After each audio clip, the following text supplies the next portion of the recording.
Somebody stole my slavery hat. Bastard, who stole my slavery hat? Dun, dun, dun, dun, dun. Who the hell? What the hell? Somebody stole my slavery hat. Damn it. Dun, dun. Ooh. All right. Well, I'll start out with my gang violence hat. I can't find my slavery hat. Can you hear me? Somebody there? Kati, can you hear me? How's it sound? I gotta make sure I get the sound right. It's gonna do a panel this morning. I got my political hat on. It's my political hat.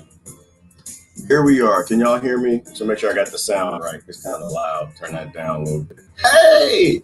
Boom, boom, boom, boom. All right. Nobody said anything, so y'all can't hear me. That's bad. Dang. Ooh, somebody needs to shave. Oh, Lord have mercy. They not gonna buy that 29. Well, you know what, age is just a cult anyway. Sounds good? Okay, we're good to go. All right, we're gonna bring 4 or 5 people on. First come, first serve. Good morning, everybody. It's one of those mornings I do not want to hear myself. I'm myself. I heard you long enough. Damn it, shut the hell up. So I'll bring a couple friends on and we'll see how this goes. Good morning, everybody. Morning. All right, yeah, I'm not gonna laugh today. You know what? I'm gonna stop being giggle. I watched me yesterday for about 5 minutes. I was like, what the hell are you laughing at, man? Y'all should tell me when I look weird, I'm doing weird stuff. I was laughing way too much yesterday. I thought I was high, except for it was caffeine or something. Good morning, everybody. How y'all doing? Did the Rockefellers and Rothschild pick your leader yet? Let you know who it is. I think they've already picked it. They just haven't told you yet. They've already picked the bureaucracy and told them what they got to do. Damn it, had about 80 people said they wanted to come on and have a panel this morning. I sent the link. Ain't nobody here. What's wrong with y'all? My friends like to play with me though. Hey, which is fun. It makes the end of the world fun when people are like, yeah, we're gonna come on and do a panel with you, Gerard. Yeah, we are. We're coming. Now by myself. Listen, don't get me started. I get me started, I'm gonna pull it back. And that's on the link. That's on the link. I was listening to Lex Freeman this morning. Lex and it was a deep brother. What was his name? Oh, in fact, I got to subscribe to his podcast. He's talking about the rules of force and violence. Because my mind, if y'all let me rant, it's going to be on what kind of new normal we're going to make. Some people want the capitalism. Some people want the communism. I think that the capitalism requires suffering. When I really think about it, you need somebody at the bottom for people who want to climb to the top. You need a reason for people to get up in the morning and go to slavery. I think that's a bad idea. That done failed, had its place, needs to go. And communism is all slavery. I think that's a bad idea. Oh, here we go. We got one. We on. Get out the shower. Get out the shower. You guys put a towel on it in the shower. I said I had to wet my hair. Good morning. Good morning. We got 3. We're waiting on one more. Let me turn the music down a little bit. How y'all doing this morning? I said I had to wet my hair. Something about your hair. I wanted to wet it before I came live. I thought I was backstage. Oh, you don't have to worry about that. It's the end of the world. Hair is not going where we're going. You're not gonna need hair there. Okay. No, you're gonna need a bandana. You're gonna need like a metal or leather cap or something with some spikes on it. Let me look for something, for God's sake. You're gonna need stuff to hide in bushes. None. Maybe whatsoever. A ghillie suit. There's no sunlight. There's no good sunlight. I'm sorry. Give me a minute. Sunlight is good sunlight. Don't be light racist. All sunlight is good. I was sunbathing this morning.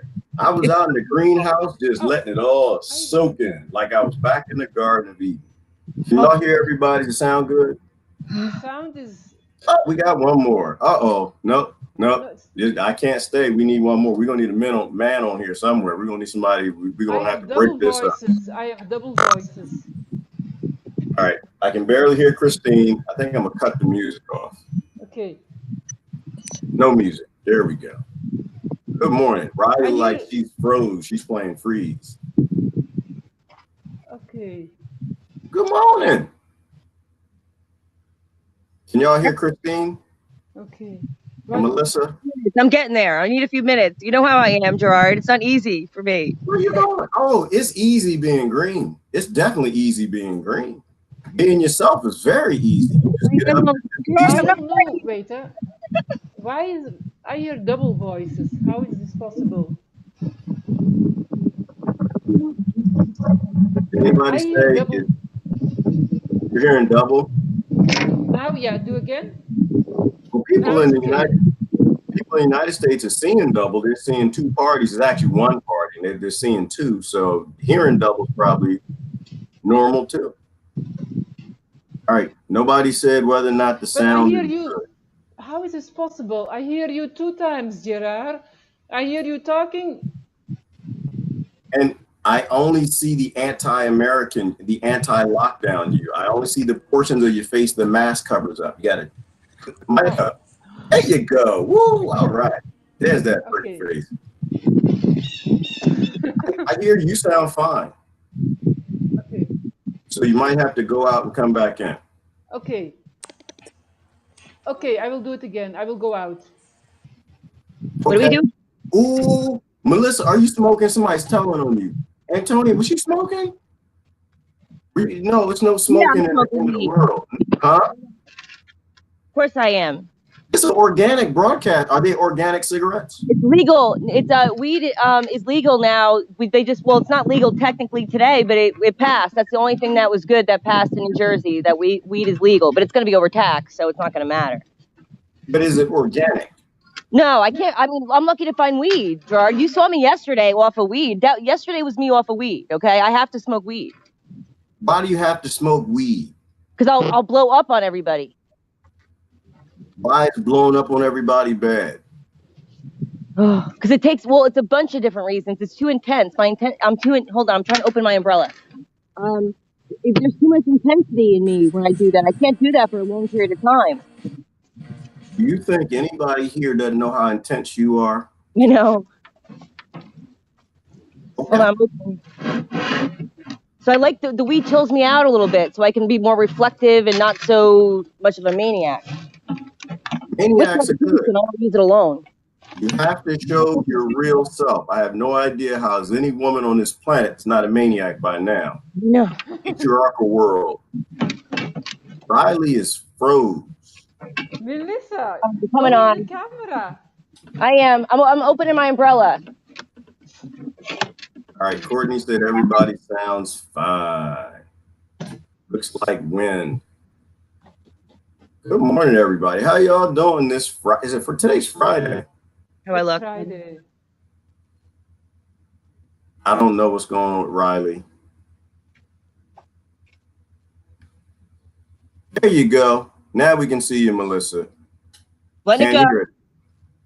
I'm not denying that I feel this. Many women live casters go through this thing about how they look, so it's no different for me.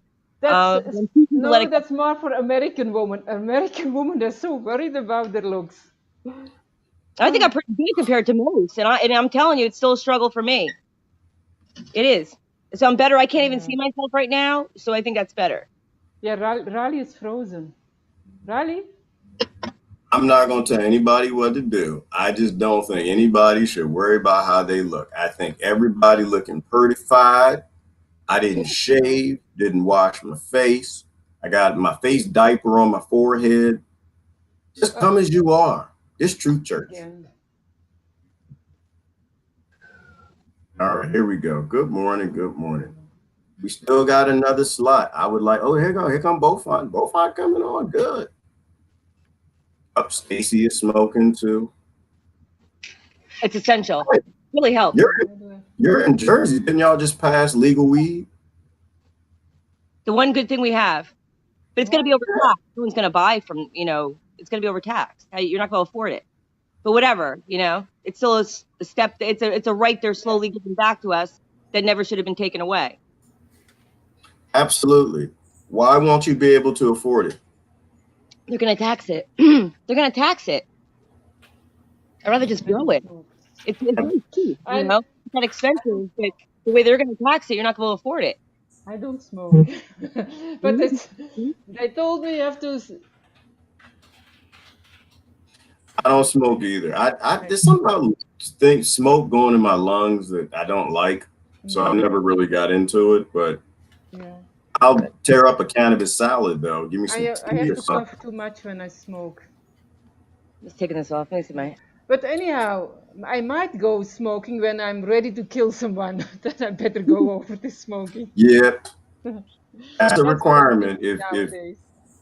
if the hippies have to go back to killing folk, then yeah, you're gonna have to smoke, get high, or do something. Because if you Oh, hesitate, they're gonna shank you with a bamboo stick first. But I don't want to go there. I it was also trying to like deep. have a light discussion. What do y'all think about the modern times and where we are now? We done got this election out the way. For the most part, I don't think the Rothschilds and Rockefellers have told America who's going to rule their slave colony. But They're space. That's why it's a fight right now in space, to militarize space. So what we're seeing is just a reflection of space, and whoever wins what's going on in space, I believe, is going to be controlling the smart cities and that kind of thing. ooh, will you be living in a smart city? Anybody up Oh, for the that's smart horrible. city? Well, I'm going to build them, of course. You know, when I see it's already here. I mean, it's already here. You get to choose your reason. But that's the new normal. The new normal everybody's clapping for. The new normal that's unavoidable no matter who the president is or the country that you're in. To participate in global economics, you will have to have the mark of the beast, and you will have to be tracked by the beast, and you will have to act like a beast.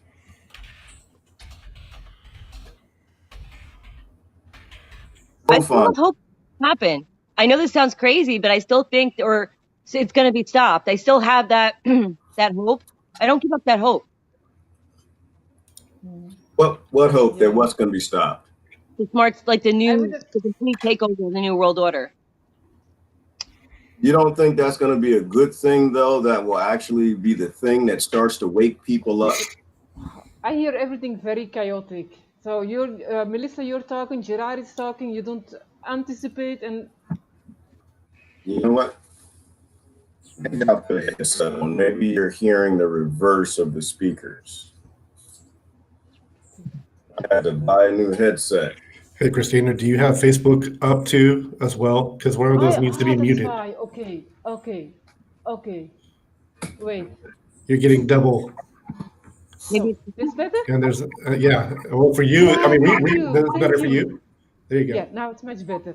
Yeah, because they were all the voices talking double, and there was no anticipation. Everybody's talking to himself. I thought, no, this is better. Good. No, Riley I wants was to know who actually won. who won? Yeah, the new world order won. But what I was thinking, I was actually very emotional. People are just choosing for it. People are choosing for it. I hear around myself people. They want the vaccine. They want the total control. It's amazing. So I think, okay, let it happen. I'm done with it. I'm done with most people. And I try to get calm inside because I was too emotional this week, much too emotional. So I hide myself in a book. But it's people. I think if people don't get it, what can government do? Nothing. Even if government would do something, I don't know. That's my feeling. It's not my feeling probably. Oh, so why would we know about the new world order though? Why would we know? I understand that we were seeing it in effect. It is in effect. Like when I look in my town, they're doing some kind of sustainable green thing on November 12th. I know that.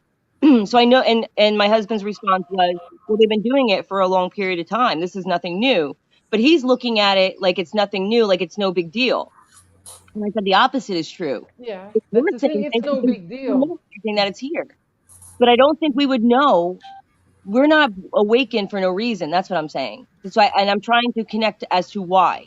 you know, because I don't want to go down this, you know, it's just all going to happen and we're all screwed. Why bother? I don't want that attitude. You know, that attitude's not helpful. That seems like a That's sunsuit. not, yeah. But that's the same with me. And yeah, I'm doing meditation, and I'm with the group, and whole the group, like 90% from our group, I would say maybe 80. Maybe let's give them 20% the doubt of the, yeah, the, how do you say, the advantage of the doubt. They're just going for those evil agenda, and even knowing it, because they don't like the face of yeah, they don't like that face, so they choose for that face, like most people do. And they know what is going on. And if you, the thing is, but maybe you don't know, if you're kind of meditation and you're awakened, you have a lot of power. You have a lot of power with your energy. And if you then willingly vote for of support the evil, that is actually, you, I mean, you get it. It's really coming back in a very strong way back to you. Then, I mean, that's what my, I mean, just sorry, I'm talking again for my guru. She says when you willingly are complicit in evil, you are the one who get punished, not the innocent people, not the ignorant people, but the people who know. And that is what upsetting me. Actually, that's what me upset most. Hey, Christine, try to turn up your volume a little bit if you can. Oh, okay. Sorry. Okay. It was someone commented that they were requesting that. Okay. Okay, thank you. So that's it. I mean, that's what me upsets most. And that's why I get angry and I calm down, I go sit on Mother Earth. I just did it and I feel the difference. And okay, let's calm. I can't do anything. I mean, you can stay inside peace, because if you're in a state of emotion, your energy doesn't do anything. It's also a thing. Actually, when things around you are totally in chaos, then you should be most peaceful, because then you have influence. But I'm not there yet. I don't know how about you, but I'm not there. I don't think So, anybody should be there, because I don't think that's actually normal to not, you know, to be able to freak out and then have to go through the process of bringing yourself back to center. You know. yeah, we have to. Yeah, I mean, I try to go back to center myself, and I have a very good stone I got. This one. It is it's a stone I got from someone, and it's used by shamans, and it makes you extremely earthy. And I feel that it's Recipe. It's a black stone, and it helps against all the 5G and attacks on your mind, especially attacks on your mind, because everything is hanging in the air, and we are a receiver. We had that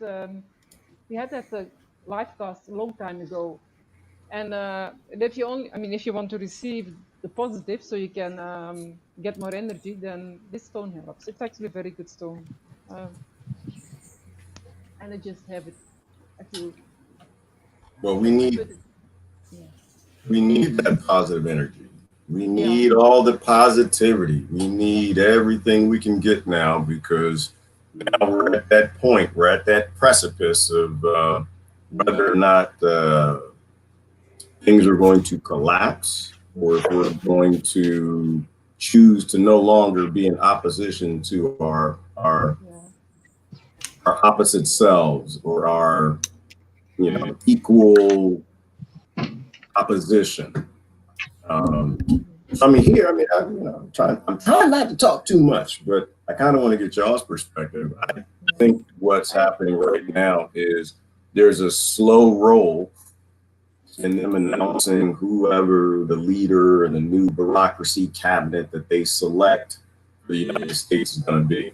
I don't personally think that they elect presidents. I think that they select them, as most people know.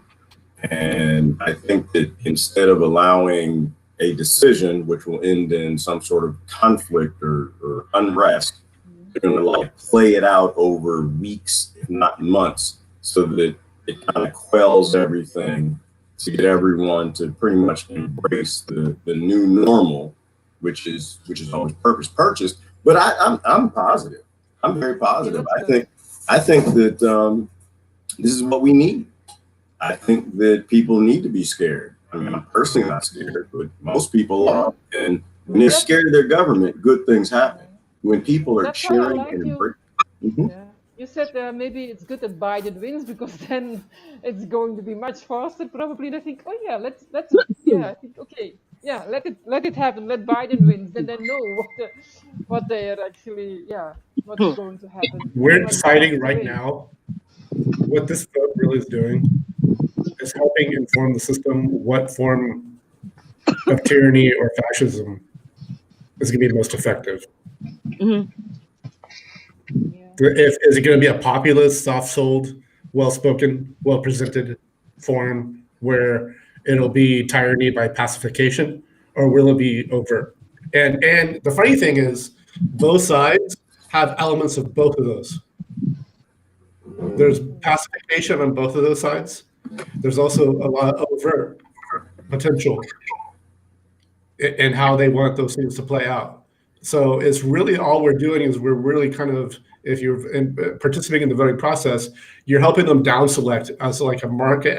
It's almost like a market analyst input from the populace to going, oh, we don't know. We're about to revolt or go and destroy some property if you do this, which might be used, which they might be not trying to avoid that necessarily. They may want that. They may want that to have an excuse to put tanks in the street, right? Right.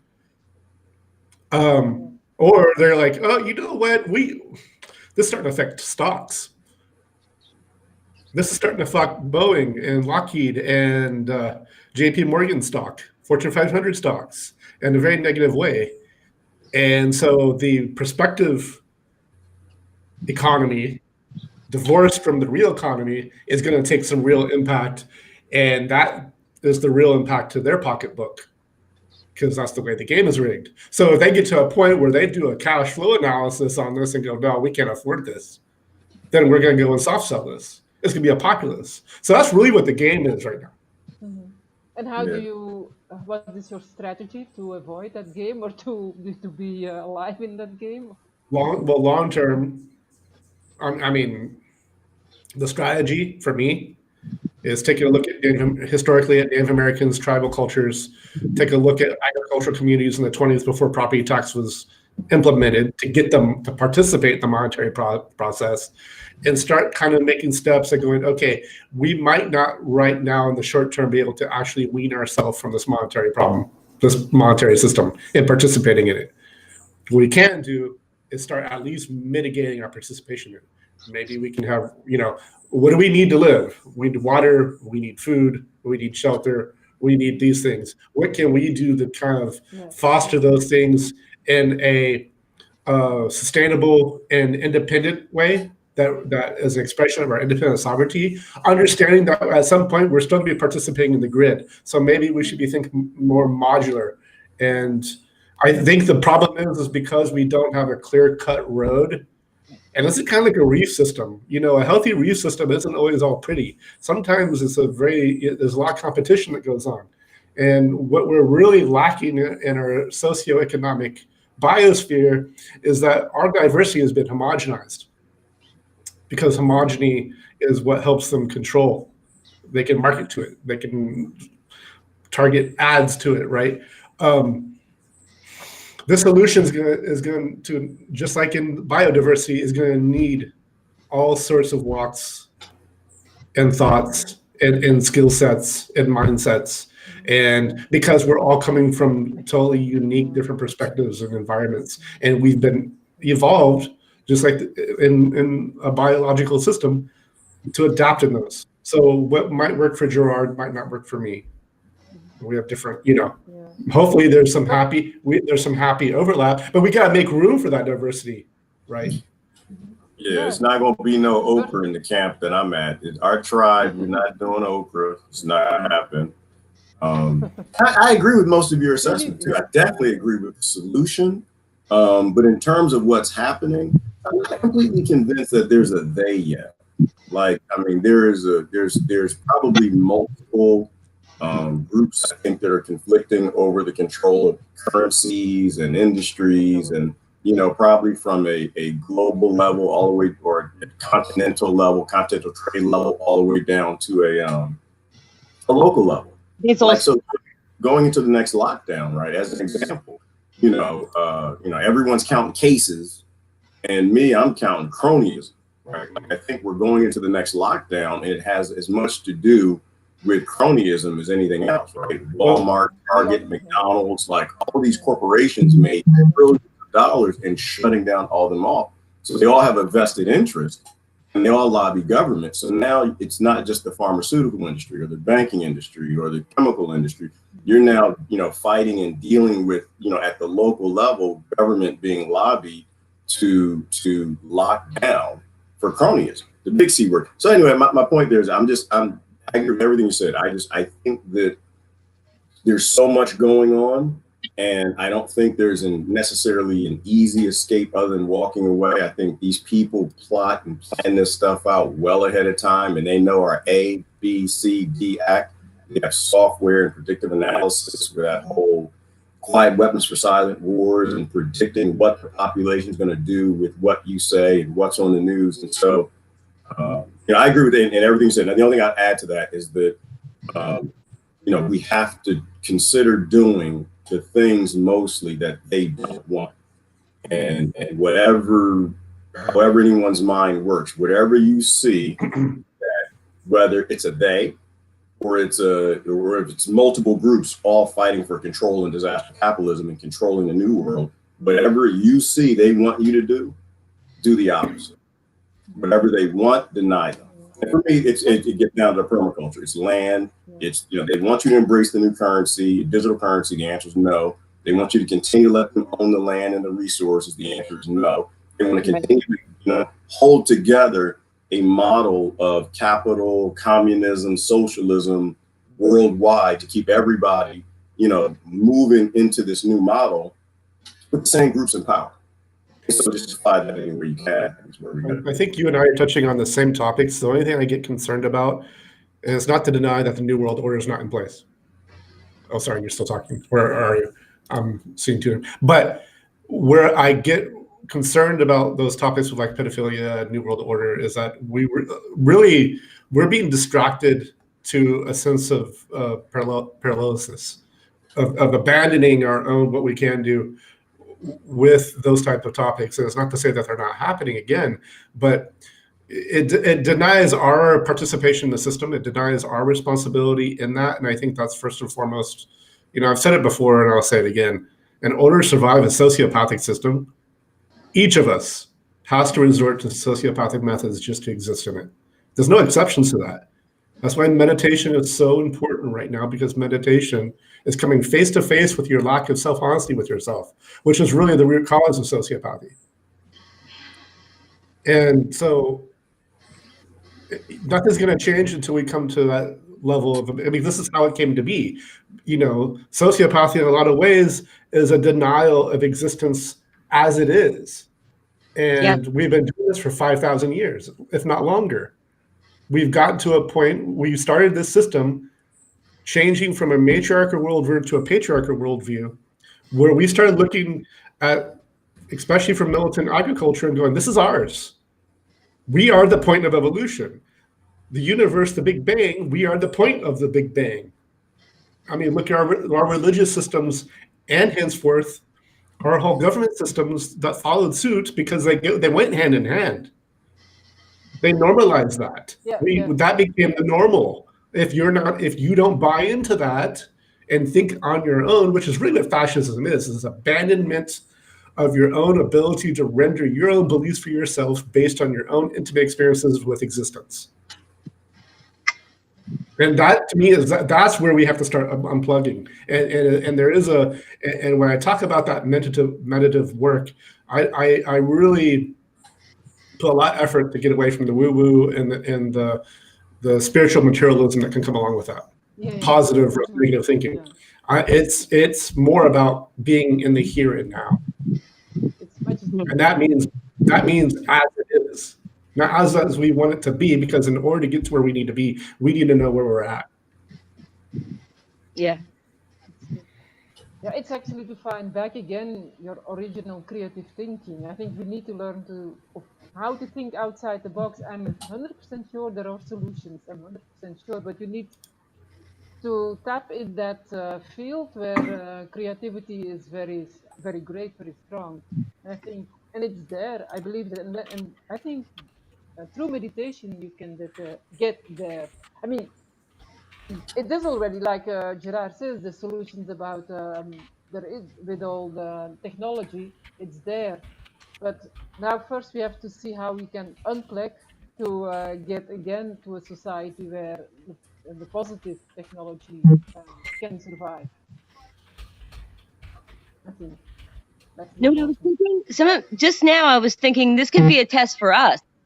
You know, a test for us to see how we work around these other people and how we figure things out. Sometimes I think that, like, I even think I open my mind, my creativity so much. I think of all different possibilities. I don't limit from what I just hear livecasters talk about or anybody talk about. I just try and open it and not limit it at all. Yeah. I would just think it could be out of that statement. I think that everything is a test. Like how I view everything, like even all of y'all, like in meeting y'all, the things you say, what I run into, like for me, everything is a test, right? It's a test of, am I learning what I need to learn from this situation? And I really don't worry about what other people are learning. So I concur, but I think everything in this existence is a test. And all you need to be focused on is how you're being tested if you're learning from every situation, every circumstance you run into. It's kind of a mirror, I think. Lori had a great post this morning. Lori was basically, well, I guess it was yesterday. She was a little upset. She was just like, you call yourselves truthers, but you're like head deep in the election. You say elections don't matter, but on the other hand, like you're like, every post you make is about how one side or the other, which I think is great. I think it's beautiful because, well, one, it pulls me back a little bit. Mm-hmm. I was listening to something else and it's like, yeah, I shouldn't focus too much on it. But 2020, we're in 2020. And so 2020 vision, right? We're being able to see where our flaws are. We're being able to see where it's easy for us to get pulled in. We know better, but it's almost impossible to always do better. So, I think that, we are in the apocalypse. This is a great revealing. But we also have to understand that everything is a test. And we need to be really focused on what we're learning from the test. Can I add a comment to that? I'm grateful to the people who I didn't follow it closely either yesterday. I just have certain topics I want to spend my time on because we can only have so many things we can focus on in a day. But I was grateful to the people who were posting constantly about it because it gave me a quick down my newsfeed. It gave me a quick idea what's going on. So I kind of had a pulse of it. And then I dove into a little deeper to understand it. I didn't spend my whole day in there. But I did want to understand it because I think everything is relative. So of course I want to understand what's going on. Yeah. And relative is the right word. Let me clarify. So I'm not saying anyone shouldn't focus on the election. It is, you are a sovereign being. You know what you need to be doing, where you need to be going, what you need to be focusing on. I looked at her post as something for me. I want to make sure that I don't get pulled too far into it. So yeah, definitely not. Yeah, I don't think you should ever look at anybody else's post and let it dictate to you what you should be doing. I think you just want to look at that. If you're resonating in that space, then that's what you want to do. Reflective with the post, yes, because you could see her post many different ways, and I do see it that way too. I see a lot of people's posts, and I take that and I reflect. Take it in. I'm like, ow, that one hurts. Because that's what I should be doing with the memes. We're supposed to use things that are meant for negative to turn it into a positive. So when I get a deep meme, I read it and I reflect on it. And it's painful sometimes. It's not the most pleasant thing. But that's only because you don't have anyone named Beaufont putting you as people from movies and with penises on their foreheads and all kind of other crazy stuff. You wait till you start getting some meme because you're doing live streams a lot now. It's just a matter of time before he tones in and starts putting your face on the back of horses and other things. Unicorn. Yeah. I don't know what he's talking about. Yesterday, I was so happy actually with the Delbig tree, and he also got it. Okay, we have to do it by ourselves, and I like his attitude very much. He's very positive, very active, and he gets results. Delbig tree. Yeah, Lori, we were just talking about you. We were just putting you on blast, appreciating your post and perspective about, pulling folks back, not getting too roped into the whole who won, who didn't win. Everything has been paid for. What's happening is gonna happen. Might be slow, might be fast, might be through the bush or through the woods or through the desert, but what's gonna happen has already been purchased at a global level. So, not to get too pulled into the post. That's what we're talking about. It was a good post and like level setting of where it need to be. Significant, but not everything. Or insignificant, or however you might think about it. I don't. Yeah. Yep. Stacey says she's over politics, which is true. Stacey's completely ejected herself from the system, which is awesome. Hey, I want to make a suggestion. If anyone wanted to come on and try to say, I'm paying attention to the comments, and we'll try to give people fair time. Well, that's what I'd like to do. I'd like to have, we have a lobby. There's one person can sit in the lobby waiting for someone else to come in. Because I can skip off if someone else wants. No, they don't. But I don't see anything. But I don't want people also not to try if they feel like they can't get on. What I did, I just posted the link in the thread. I try to limit it, but if there's a new person who wants to just come in and have a few points, it'd be neat to have like a rolling thing. Some people could stick for a while, others could back out. I personally would love to back out and just listen to you guys, but while there's only 3, I'll stick in. Cool. Okay. Then y'all get quiet. Okay, yeah. I think Christine was trying to say something and then we couldn't hear her. Me? Yeah, your mic is still kind of quiet, Christine. I think people are saying it. I don't know. How can my mic? And plus, you're in Belgium. Maybe y'all just have lower voices there. Here in America, you got to yell and scream. I think I have a loud voice actually, but I don't know. Is it because my computer is far from me? I have no idea. And now, do you hear my voice now clearly? It's about the same. I mean, it's just a little bit low. I can hear you fine, but I think maybe it's my condition that I'm so low. I don't know. I have to. It's probably more because we're American. We talk loud. Yeah, we have to yell. We have to do things like this. Yeah. You know what's hilarious? Y'all see Lori? She came in. We were talking about her, and she came in at the right moment. We were talking about her. Yeah. This is crazy. This is more going on than what we know. Yeah, that's the thing I want to talk about, because actually whatever we talk about, it's manifesting. I think it's we tune in knowingly or unknowingly, and that's why we have to be so careful with what we think, what we speak, what we manifest, because it happens so quickly now, and that's because I think our planet is on much higher vibration, that everything manifests more quickly. That's what I believe. I think people think about something and it. I think you're talking about something, and then a little bit later, or you think about somebody, and a little bit later he calls or she calls, or you see, it's very, very quite strong lately, I think. No, we were saying like with the memes too, that you can get there's good and bad with everything. And with Facebook, there's a good aspect, and the good aspect is like when people post spiritual memes, that we take up the people who are spiritually awakening, take them in. Like sometimes they're brutal, like just average, posts that people make that other people normies aren't looking at. I'm taking it in spiritually. I'm connecting with my feelings with it. I'm thinking, am I doing that? Let me look. Let me dive into that. So I think that's the positive. So I connected that to your post, because what Gerard said about the post. So I bounced that off of it. And so back to your point about your attention and kind of helping perpetuate the existence of something, or bringing that pattern in your life. The same thing happens with opposition, though. When you oppose a thing, because you're bringing attention into it to oppose it. Yeah. It comes. So that was something that came to mind in listening to Gerard about 15 minutes ago, when he was talking about, doing kind of the opposite of what we get the signals from what we think the system wants us to do. And it's like, okay, we have to be mindful of that problem, that we don't walk into that trap. Yeah, that's a danger. how more we oppose something, how more we are probably getting caught by it. It's true. And yeah. It reminds me of Sun Tzu. With Sun Tzu, when he said something about the bull.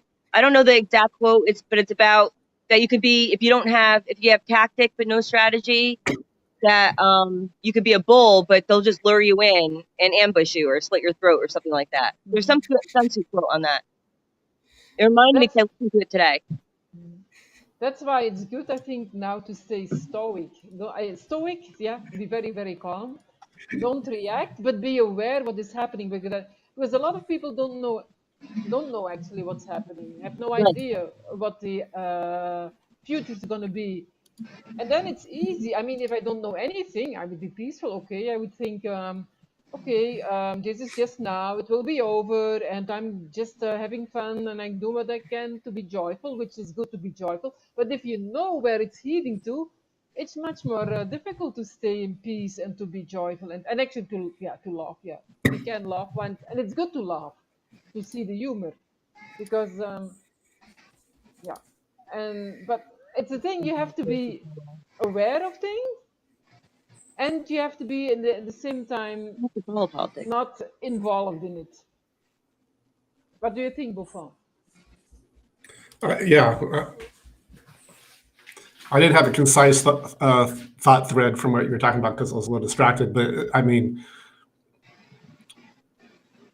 Jonathan and I talk about this quite a bit actually on kind of you have to have meditation as part of your revolution. And what I mean by revolution isn't so much the opposition to authority, but from a change in the paradigm to a new paradigm.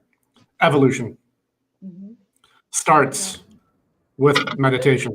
Yes, just like Jonathan, his republic. It's all about actually the evolution. It's not about revolution. It's all about Right. evolution.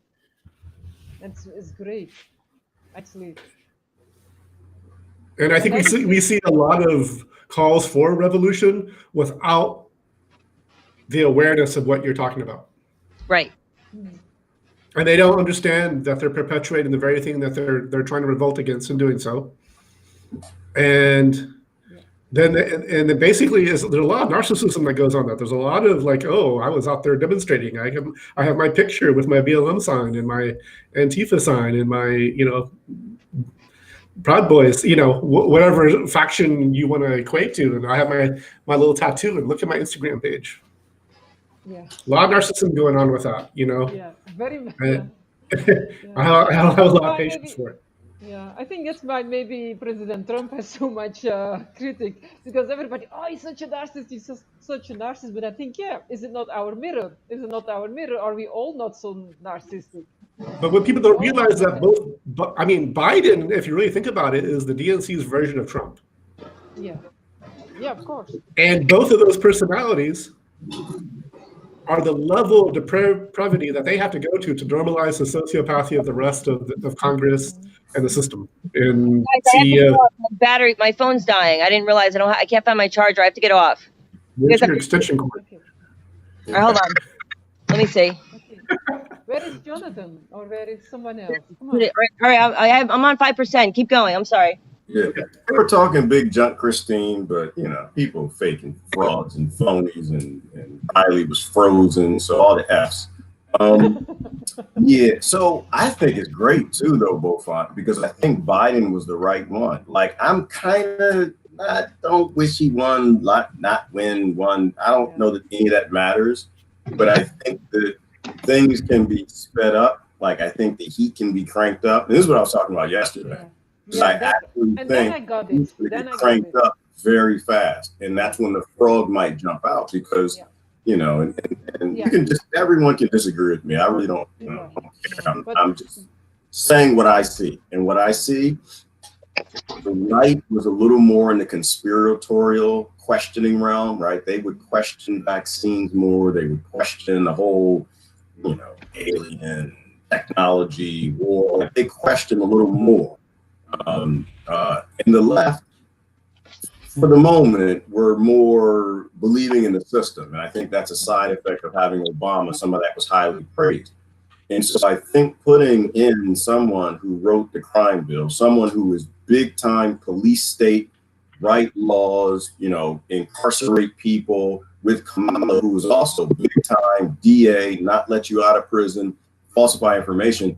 I think that might be the thing that breaks the left into more of a conspiratorial against power, right? Not conspiracy in terms of flat earth, but conspiracy in terms of questioning reality. And that might be the thing that gets the frog to jump out the boiling pot that saves everything, because then you have a massive group on the right and the left who all perhaps are looking into the principles of power and the patriarchal world that we built and questioning, if capitalism works, if communism or socialism works, or whoever even had those systems, they were all underneath a flag of cronyism. So I don't know. I think it can play either way. But I think at the end of the day, I still, agree with Lori, and that is what's going to happen is going to happen. It's already been paid for. It's going to happen soon or later. And then the side of me that was like, the whole Donald Trump thing is that, well, you have a lot of people who are sitting at home on their sofas and they're just trusting that they have a hero in the White House. Right.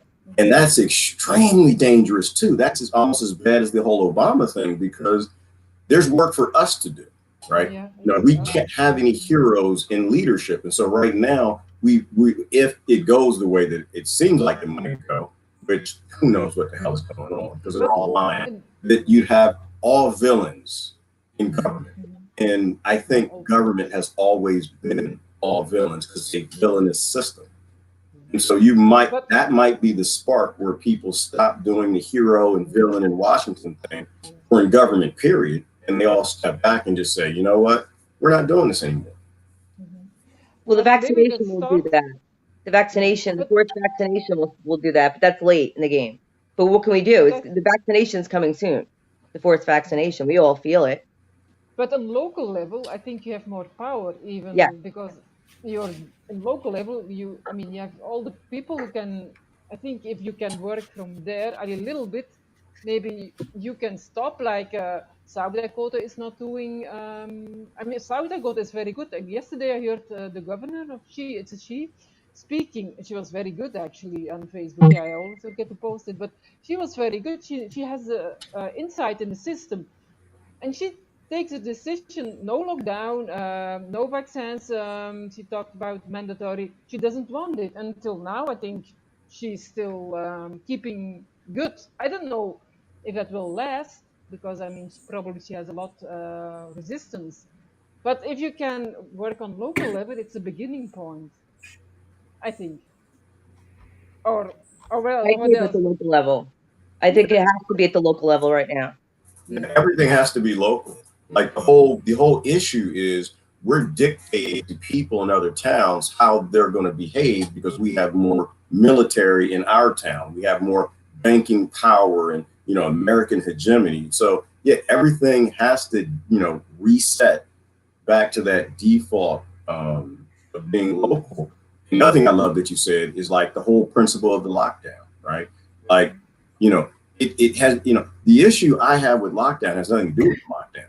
It has to do with the idea that you are dictating to another sovereign being what they're going to do. And if you got to put a slave muzzle on their face or lock them in the house, and that's no different than mass incarceration. That's no different than slavery. It's no different than what Hitler was doing, right? So at a principle level, I'm against these things at the core. I don't really care what the excuse is, right? If you're scared to go outside, you shouldn't go outside, but you can't. Right. You can't inflict your privilege and your supremacy of your ability to sit in your house and not have to go to work over people who need to go out to feed their families. To me, it's psychotic that anybody would go along with this again.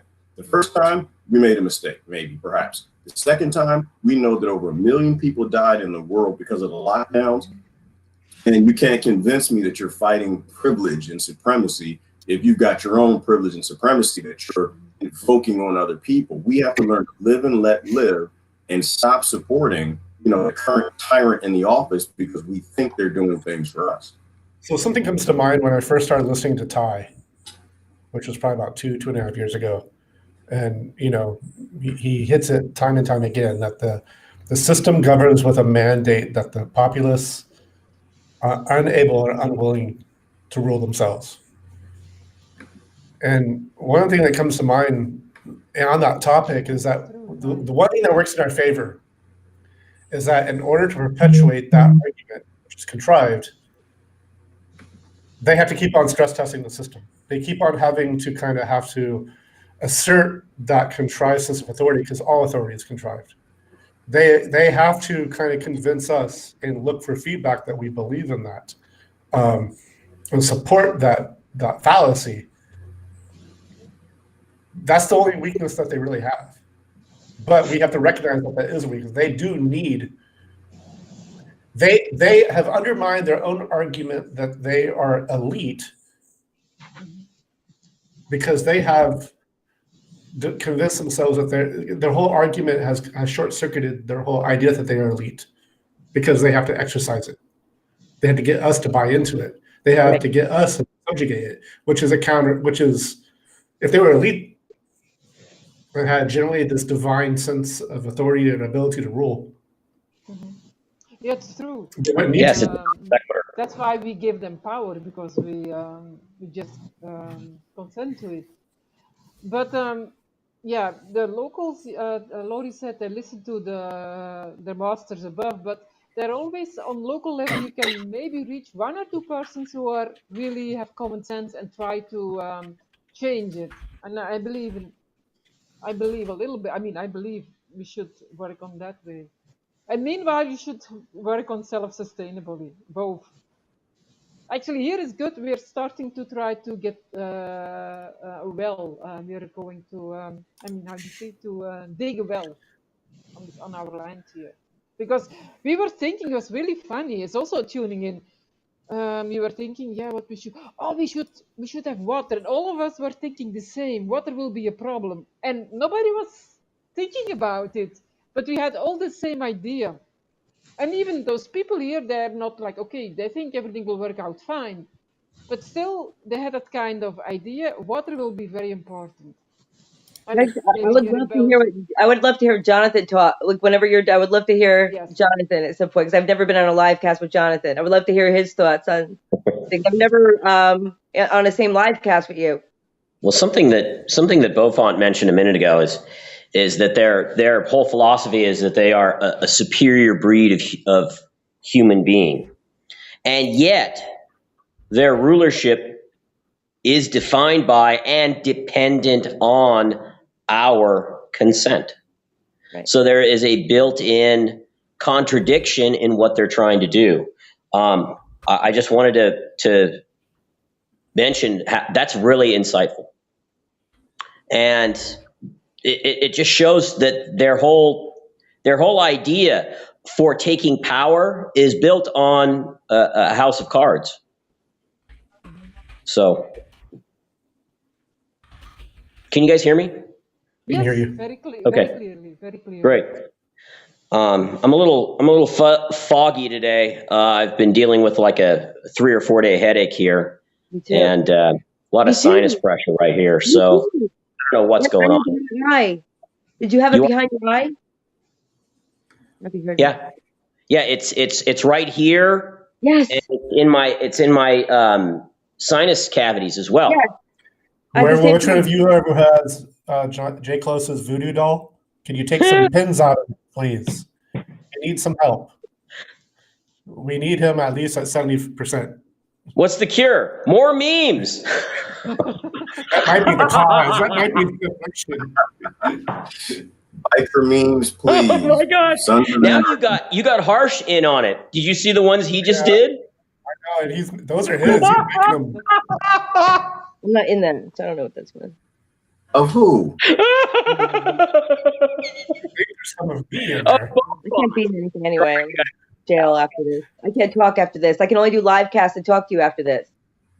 I can't comment anywhere. What's that? Just open another window on Facebook. Oh. Jonathan Hogrius,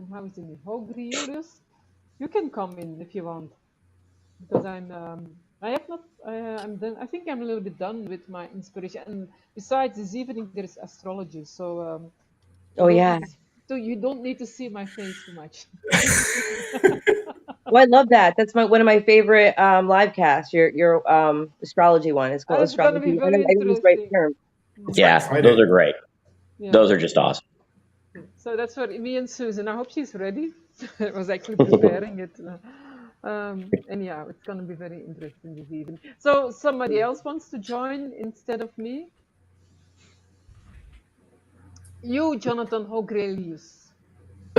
Come on. You're being called out. He might not even be awake. What time is it? What Oh, time is it over yes, there? because he's What in time is it over there in Belgium? Yeah, Nighttime? it's About now 5? it's 5:30 p.m. So Where's Riley? I keep seeing Riley's face, and I don't see Riley. Where's Riley? He's been commenting, although I can't see comments now. So, She tried to come in, but she froze. I think Tony just posted something oh, there. It was a conversation yesterday with someone where okay. tyranny is real, not just and perceived, tyranny it is is real. very real. Mm-hmm. It starts in the mind. Mm-hmm. Mm-hmm. No, I was out for 2 days. Okay. I had a really bad sinus thing for 2 days, and I'm like, did I not drink enough water? I'm like, what was going on? It was so bad, and I was out of weed. Really sucked. I was a maniac. Mm-hmm. People are being really, I mean, everyone's going through a lot of anxiety. And I think we also need to take some time to kind of realize that everyone has their own demons they're fighting. And it's all, even if people aren't following the election closely, Yeah. it's still visceral. They're still feeling it, right? They're still feeling the anxiety, the collective anxiety that's going on. Yeah, like you cannot escape that. You cannot escape that. How much you try, you can. It's also you have to be, realistic about it. You have to not. I mean, I don't like people who are escaping in only positivity because it is not. I mean, you don't have. I mean, you cannot float in the air and think you change things because you have to start from You have to do the process. situation. Yeah, you have to accept what is happening, and only that's I think from Edgar Tolle. You only can change things from accept what is happening now. Accept Very that. right. Yeah, just be in the now. What is happening now is happening now, and from there you can change, but not from just jumping in the air and everything will work out. And that's what I see among my folks with dealing with spirituality too much in the air. And I think, it's so easy. You're in a privileged position, like Gerard says. You're just nicely meditating, bubbling, and you don't want to take care. You just I'm nice, I've good meditations. And my guru hated it when people are doing it. She said, you get your meditation. I learned you everything, and what do? You just stay home and in a bubble, and everything is nice and sweet. I didn't learn. I didn't give you that meditation for just for yourself. It will not work out well if you keep doing like it. And she's right. It's not working out well because actually, yeah. if you're enlightened, you have a much bigger kind of enlightened. Sorry, you have a much bigger responsibility, much bigger. Emerson says that it's easy to be a philosopher inside of your own study. Yeah. But that's also part of the realization of enlightenment, is coming to realize that we are each other's shadows. Yes. Yeah. Yes. Yeah. Definitely. You know, ghosts are the parts of our subconscious that we don't want to recognize. Mm-hmm. Right. You know, that type of thing. And we are each other's ghosts. The friction between personalities exists to help me see my own shadow. What can we do practically? That's a good question. One by one we can talk. It's like Delbert Tree says, one by one. We just make people aware. That's the only thing you can do, I think. And learning skills. Still thinking that learning skills. The hard part is for me too, like trying to awaken myself because it's a process, and try and relay the message to other people while shedding layers, while setting boundaries around me, while being a mom. It's a little, while causing chaos in my town. Yeah.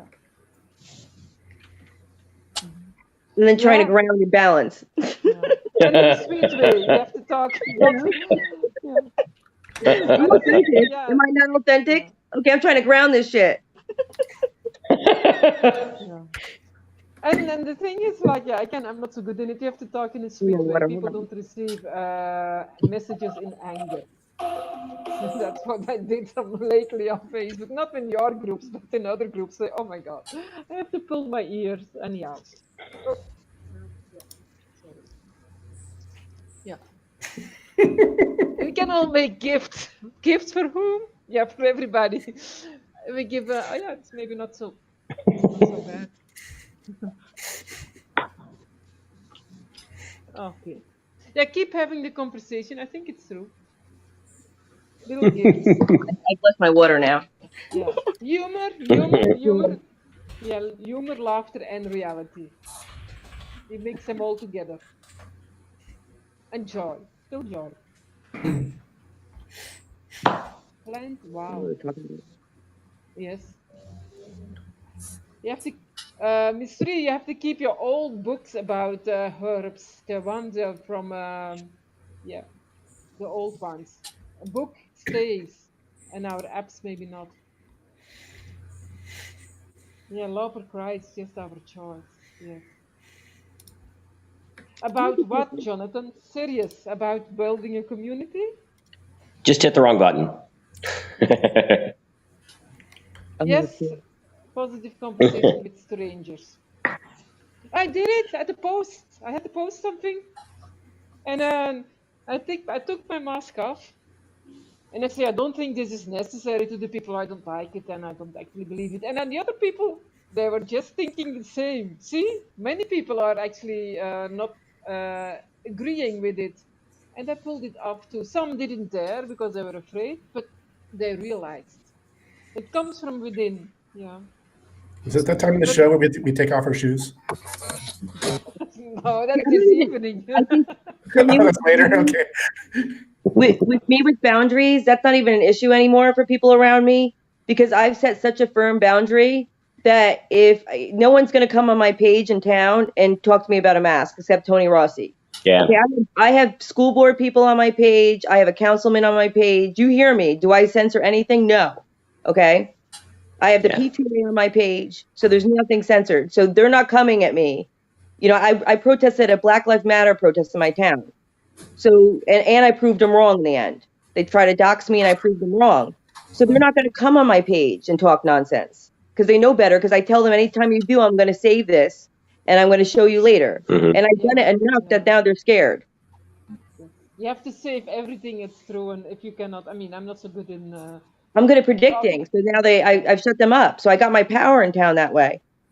Well, you know, if you get them into a corner, all they have left is passive aggressive behavior. To be honest, they don't have much else. A lot of times, all you gotta do is let them just keep talking, and they'll shoot themselves. Yes.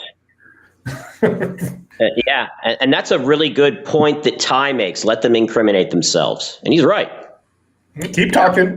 They're gonna screw themselves. They're gonna sink themselves. Say something else stupid. Yeah. Yeah. Keep going. I'm looking at the comments to see if Exactly. it up and think of one for a topic. We did we talked about the meditation. Yeah, I mean, meditation's key. I have certain days that I just do inner work. Oh, we can't talk about one thing I like to point out about meditation.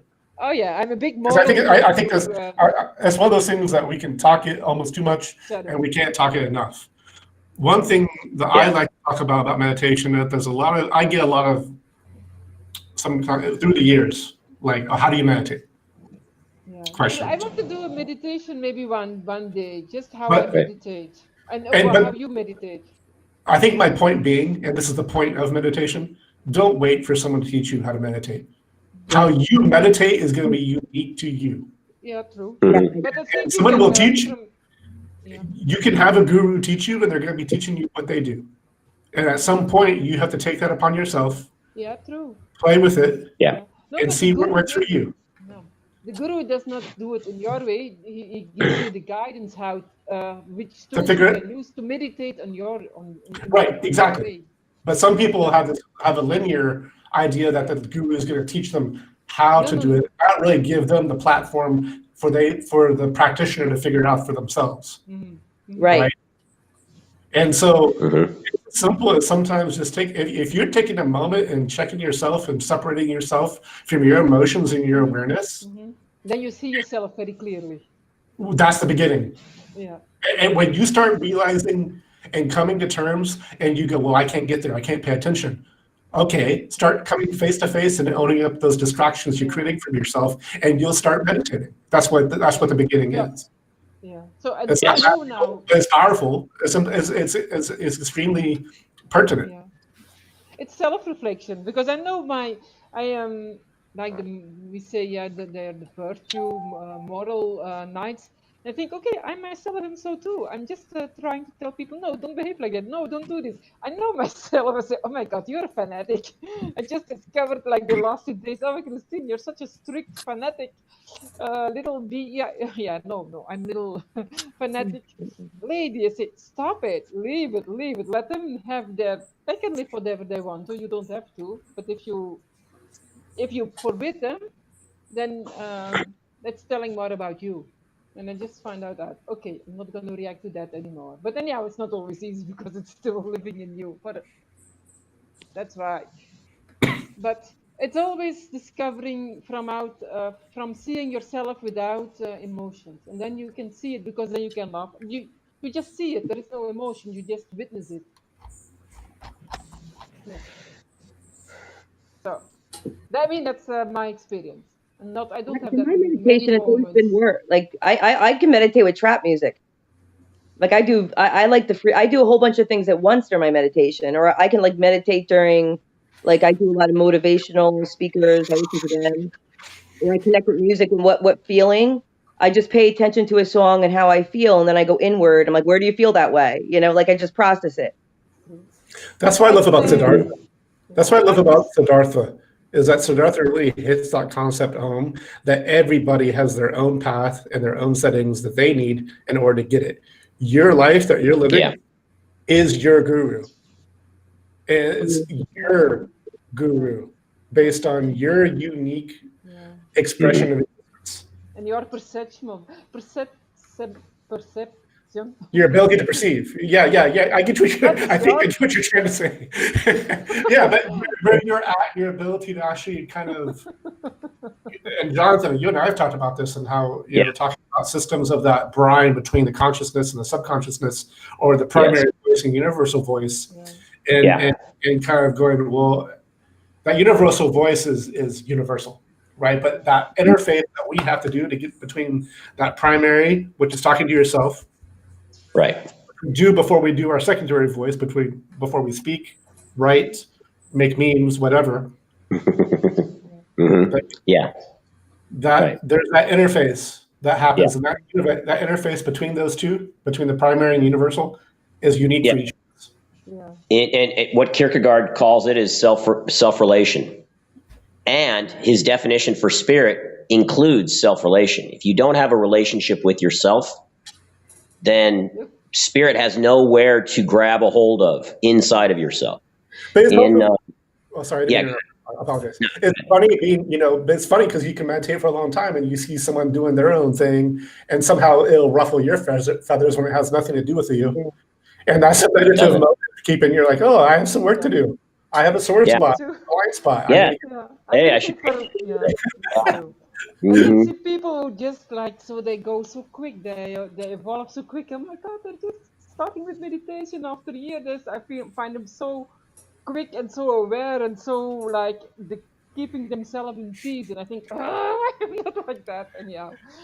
But it's just, you have to accept it too. I mean, it's also. Yeah, and you have also your temper, and your temper is something different than. It has nothing to do with your inside peace. A temper is a personality trait, but that's okay. Belongs to your personality. So one thing that Jonathan and I were talking about, and Ken Wilber talks about this quite a bit, is in the meditative process. And if you've been meditating for a while, there are some crazy things that will happen. You have an intense sense of intuition, because you're separating awareness from emotion. Definitely. You will have sometimes levitation moments. Some weird paranormal stuff will happen. But one of the things you kind of keep in mind, that sometimes those things are parts of your subconscious trying to distract you from your practice. And if you keep on, as you kind of keep on getting closer to the Godhead, so to speak, dissolving the ego into existence itself. And those paranormal or psychic abilities are unique to each of Right. us. But those things Yeah. become a little bit more profound and sometimes more intense in those moments because Definitely. that's how big the distraction is trying to get you back into the ego. We're seeing Yes. that right now in our election process. Yes. The ego is desperately always trying to patch up the lie Yes. at every opportunity that it can find because it's scared. It You is have to, frightened. but that It's don't frightened of mean, being discovered yeah, that's Right. true. That On any don't mean, level. On any level. yes. at any level. Yeah, because, oh Yeah. yeah, something about ego, because we had a discussion on Facebook about ego, and people say, yeah, but you need to have an ego, but I don't see ego like that, because I think if you have if you have no ego, it means you're fearless. It's not that not having an ego does not mean you're weak. You're not weak at all. It does not mean that you're like to be undermined, that you like to be dominating, because people see it in that way, but that is, you need your practical way of communicating with each other, So and being assertive. But not having an ego is like you're fearless. You just stand completely in your roots. There is nothing to fear. I'm And many chomping at the people, bit on that sorry. one because I made that mistake early on trying to kill my ego, right? And then you had to kind of realize it's not the ego that's the problem, it's your addiction to the ego. Okay. Yeah, That makes sense. It's not the existence of the ego, it's what you're doing with it and how you're holding it. Right. Intention? Exactly. It's kind of addiction. like, Yeah, so I always use the analogy of Plato's cave. And I missed your Plato's cave reading. I need to go You back know, on I've done two of them. I didn't go. Wait. The one I just did this week and the one I did yeah. about a month ago. that. Okay. So, And one of the things that get crazy about Plato's cave is that the shadows on the wall is what to us, that's reality. Those are the skyscrapers, the buildings, voting, bills, marriage, kids. yeah. And how we work through our lives and how we think we're empowering ourselves is really what we're doing is we think we're still in that Newtonian construct and we're still moving the chess pieces on the board instead of going, well, this is chess instead of checkers or whatever. Right. And all we Yeah. tend to do is look to upgrade the shadows on Plato's wall. We never take a moment to go, wait a minute, there's an entrance to this thing. Right. Mhm. I Right. agree. Yeah. Because we And actually so, are our but own shadows. right, exactly. We are, and that's just it. The shadows aren't the problem. It's that addiction to those shadows that blinds you from realizing that this is just a segment, a particular view of reality. Yeah. It's not the view of reality. That's what we say. That kind of reality is just a myth. It's not the reality, the absolute reality. You can It's only know when real. our perception is gone. It's real. It's just not the integrated real. I also feel like we're not even out of the cave. I just processed that for a second. And I feel like we're not even out of, like, I'll say for myself, I can only speak for myself. I don't feel like I'm even out of the cave. So I would consider myself out of the cave if I was completely in alignment. I think our goal is to sit at the cave, at the mouth of the cave. And we're still trying to remind ourselves to put Reese's Pieces back to the entrance to help us go back and realize that there's we don't even I think a lot of us that meditate for a long time Most of us, I think. we fail to remember that in our day-to-day existence, that there's a mouth to the cave. But the thing is, when you're aware you're meditating, then it's also an obstacle, because you think you're. I mean, I know myself thinking, okay, I'm already so long time meditating, so I must be good. But that makes you. I mean, it goes you down, because I know when I started, everything went such more spontaneously, and I felt much more like. Wow, this deeper inner peace, and it's very hard for me to get the inner peace. I mean, I can be outside, okay, but really the inner peace, when everything is so like, yeah, just like there is like a deep silence and a deep joy, because that's innate in everybody. That's actually the absolute true joy and love. But I I have a don't thought I catch wanted them to share anymore. with I you. don't catch them anymore. Just to say, to acknowledge myself, say, my God, oh, it doesn't work anymore. I think I can't meditate anymore. But yeah, I it's just just want to my share. because I can't yet. I gotta get. Can I say? Oh, can I just say something as a live caster? There's not everybody who's a live caster that's in the comment section. And I just want to explain from what we see, so I can explain it to you, so you feel more part of the process. All of us can see a pop-up of all your comments. So like, I really get a chance to read them. So I feel like you're very much included in what we're talking about. And I don't think people who don't do live castings don't see that. So I wanted to share that with you, that we get to really see your comments, and they really are affecting what we're talking about. I'm sorry. Go ahead. I think that was good. Thank you. I drank a lot of water. I'll be right back, if you know what I mean. Hold on got one you. second. Okay. You might run into Gerard in there. Yeah. One thing that I would add to what you guys were just saying is something, Bo, that you said yesterday. We have to confront our addiction to comfort. And I'm not talking about physical comfort. I'm talking about psychological comfort. Both, maybe. Yeah. That is what the ego wants. And we've got to confront ourselves on it. And the because the psychological addiction leads to the physical comfort. Because if you don't have the I cannot speak that word. How say you say it? The psychological addiction. Psychological then addiction. Then your physical addiction is not that necessary. You can go without it. It's my belief. That's what I think. Right. And the other thing is that comfort is not joy. And I think the ego wants us to confuse the two things. I think joy is something else. So I think in my mind, from my experience, when we talk about Buddhism from a Brahmin and Ayurvedic, it's really that desire really is security, something solid to get and we're on this boat of life rocking. And there's a big part of our psyche that really wants to get the damn boat to stop rocking, get on the pier. Yep. And that's just not how existence works. It's always fluctuating. It's always ebbing and flowing, always in a deconstruction phase to a reinforcement phase. That's but life. You have to be in the center, and then you feel safe, the rocking of the boat. If you're in the center, I cannot explain it in different way. Then it doesn't. Then we don't mind that you rock from here to there because you're strong in yourself. Then the boat can rock as much as possible because you will not get flipped out of the boat, I would say. So that's a large part of my meditation is I get very much like try to feel like in that mode where I'm feeling the universe in a mode. Like I understand that that's my home, that rocking, that flow, and so I'm wherever that current is, I'm trying to feel it for what it is and separate my emotion, which is my cognitive ego reaction to what I'm feeling.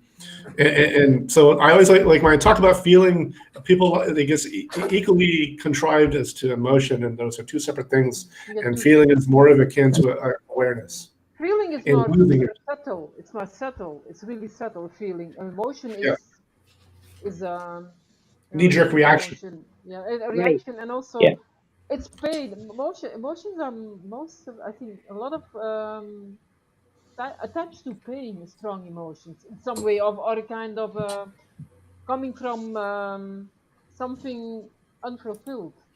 And somebody said to me, emotions are unfulfilled desires, and sensitivity is the deeper side. Is the it's what we should deep comments evolve to.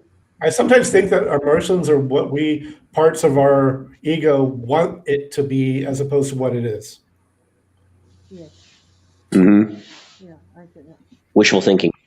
Yep. So or we feed them. They might be not real. We just feed them. It's just an emotion is. I think it's not reality. A feeling is reality. But we have them. We have to surrender it. We cannot deny that they are not there. But before I lose it, a feeling is more. I'll lose my thought. That's my problem. Sorry. I think ego is fine. Wait, I know I have my thought. I lost it about ego. I just had this really great thought about ego. Okay. I think ego is fine. It's your intention that you use ego. Like if it's your intention behind with your ego, if you use it the right way with the right intention, it's alignment and it works to your success. That's what I believe. Mm-hmm. You use the gifts the right way with intention. If you use them the wrong way, then you get the boomerang. Mm-hmm. Yeah, And it's a emotions process you have to learn because each one you have to really look into it. Yeah, I know emotions are a part of life, but the deeper And there's thing of many gifts, emotions not just is looks. Many gifts people have. Everybody looks at the looks and they judge the look people, but everybody's got gifts. You all, and your gifts are attached to your ego, but you're a little snooty with who's this gift or who's that gift. It's all ego. Your gift is your gift. It's how you express your creativity, and people are drawn to all different types of gifts. So you could show your gift off, and that's fine. You know, like it's the intention behind it. We all have gifts. You know, many gifts. You have one gift. You have many gifts as a soul. I would hope so. it's a skills. Yeah. If people are drawn to you, you have many gifts, right? Mm-hmm. I don't know what I'm talking about. It's literally in my head. I'm just like No, living. You made sense. That was great. Yeah, like Lori was thinking about emotion. I think emotions I mean they are a part of life too. But I'm just saying emotions is a result of it's different than a feeling. A feeling is like more like the intuition is when you sense something on a very subtle level. Emotions can can lead you away from it, I want to say. But it's good when you have emotion, you just let them go. It's not about suppressing emotion at all. That's not what I mean. Whoa, you just went louder. Okay, really? Yeah, it was weird. It was like a little moment. One of the things, let me see if I can get that thought back. Better? No, I think there's something, or it might be on July. Okay, wait. I plug in. Yeah. Oh, there we go. Oh, that's what that was. Okay. Okay. Feelings are much easier. They're harder in the way that you have to explore them, but feelings you feel so much and more intense, as you said, intensely than an intuition. Intuition is more, I feel it more in my core, and that's a mixture. Like I have to, it's something in my core that tells me when to either jump or feel or to look at a symbol or something in me. I feel like my intuition's in my core. Yeah. And my feelings are in my heart. So back like about a year and a half ago, it was around May or April of 2019. And I was going through, sometimes I do a lot of intense meditation while I'm sleeping. And this was happening for a period of time. And I was reading at the time, Stranger in a Strange Land by Robert Heinlein. And one of the concepts that came from that book in concert with my meditation going on at that time was that you can't feel a lie. You can think a lie. You can think something that's unreal up and construct it. Yeah. Right. You can't feel the unreal. Yeah. And the sense of conversation that we're talking differentiate between ego and feeling from a sense of awareness on the meditative sense of that. Yeah, you said it better. That's what I tried trying to explain. Yes, that's it. Oh, okay, you were trying to say. You get it. Yes, that's what I'm trying to explain. I'm not so good in words. I'm not really eloquent, but I'm just, yeah. Can you go back? Can you repeat that point again, though? Because I really like that last point about lie. Like you can't lie to yourself, and you can't lie to spirit. You can't feel something that's unreal, and that's where meditation. You like, if you're feeling something, and as opposed to like, you can think and emote your sense into unreal and convince yourself of it. You know, like you're going to get that job. Things will be okay when you don't have, those types of things. Where if you sit and meditate in that moment, in those challenging moments, and feel the challenge for what it is, you don't let the ego go, oh, I just want to focus on the positive outcome of this instead of being in the center of the storm, where I can find possible solutions and be in the eye of that storm. That's really hard. That's a really hard dance. It really is it's a lot harder than one would think because everything creeps into that. Because you have right. So it's much harder than that because like even for me, when I think of it, I still battle. I just control it better, but I could completely freak myself out in 10 minutes. Like even, when I did that Truth or Telethon, I would have got myself into a bowl of, I could have psyched myself out and really self-sabotage because I had to do that inner work before I went on. It was nothing else. And I really believe that's a difference between how you get to this side compared to how before when you don't. It's like almost like I had to do such intense work. Like you need to go on there and just be yourself. That's it. And whatever, if you're not coming across genuine, it's because you're not being yourself on camera. So it's a vulnerability you have to be on camera. So that was the whole test. I'm like, nothing else with the content I'm going to worry about. I'm just going to worry about doing that and just being real, because it really is to be a live caster, which I think is great spiritually, is that if you really want to be a good live caster, you have to do that. You have to almost release release that feeling, and you have to get it and just say, I'm going to be myself. Because if the more I am myself, the more special, the more drawn people will be, because they'll want to do it themselves. So I'm chomping at the bit of what you Yeah, just I said. just want to go back to Because- Susan. She said something really powerful. Emotions are from the head and feelings are from the heart, and I can agree with that. For me, So- it's very powerful. Melissa, based on what you were just talking about, there's a big part of meditation that people don't get. And this is if you don't know how to meditate and you've done too many mushrooms or you do acid, this becomes an issue, because a big portion of meditation is walking spiritually naked in front of existence. You have to see yourself totally naked. And what you were talking about from that live cast moment is you were in that forum. That's your stretching your boundaries to expose yourself and your subconscious and insecure self, your authentic self, because it's not scripted, right? Mm-hmm. I never feel great with scripted live casts. It just doesn't. My mind doesn't work that way, because I just have a different. I've expanded my. I mean, I'm just explaining it for myself, no better than anybody else. I'm just saying how I do it.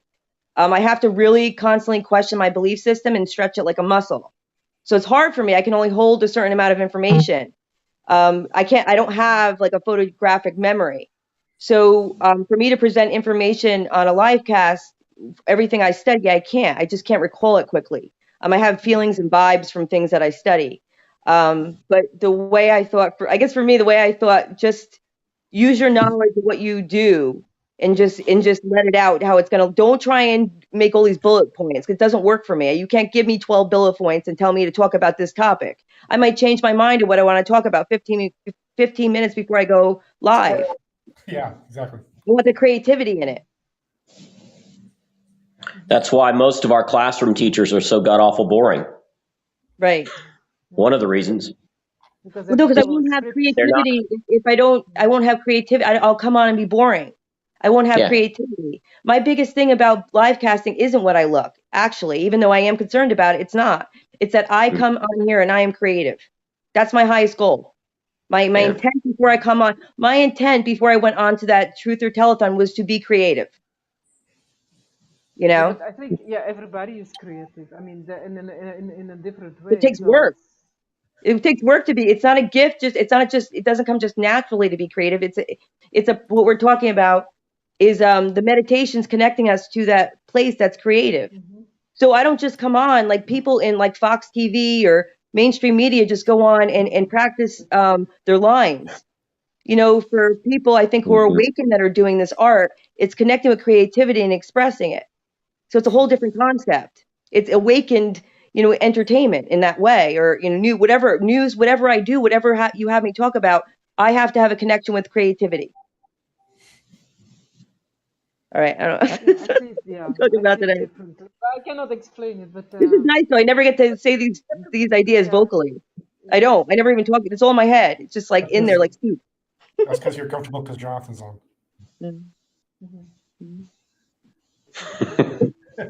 When I go live, I don't prepare at all. Yeah, no, me not. You know, I just, I'll go live now. And then I go live and I talk about something I just read.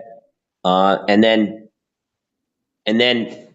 I get the, immediate thoughts about it and I speak them, which is what I watched my professor do in the classroom for 10 years. Wow. He never prepared a single lesson. He spoke from himself and what he knew.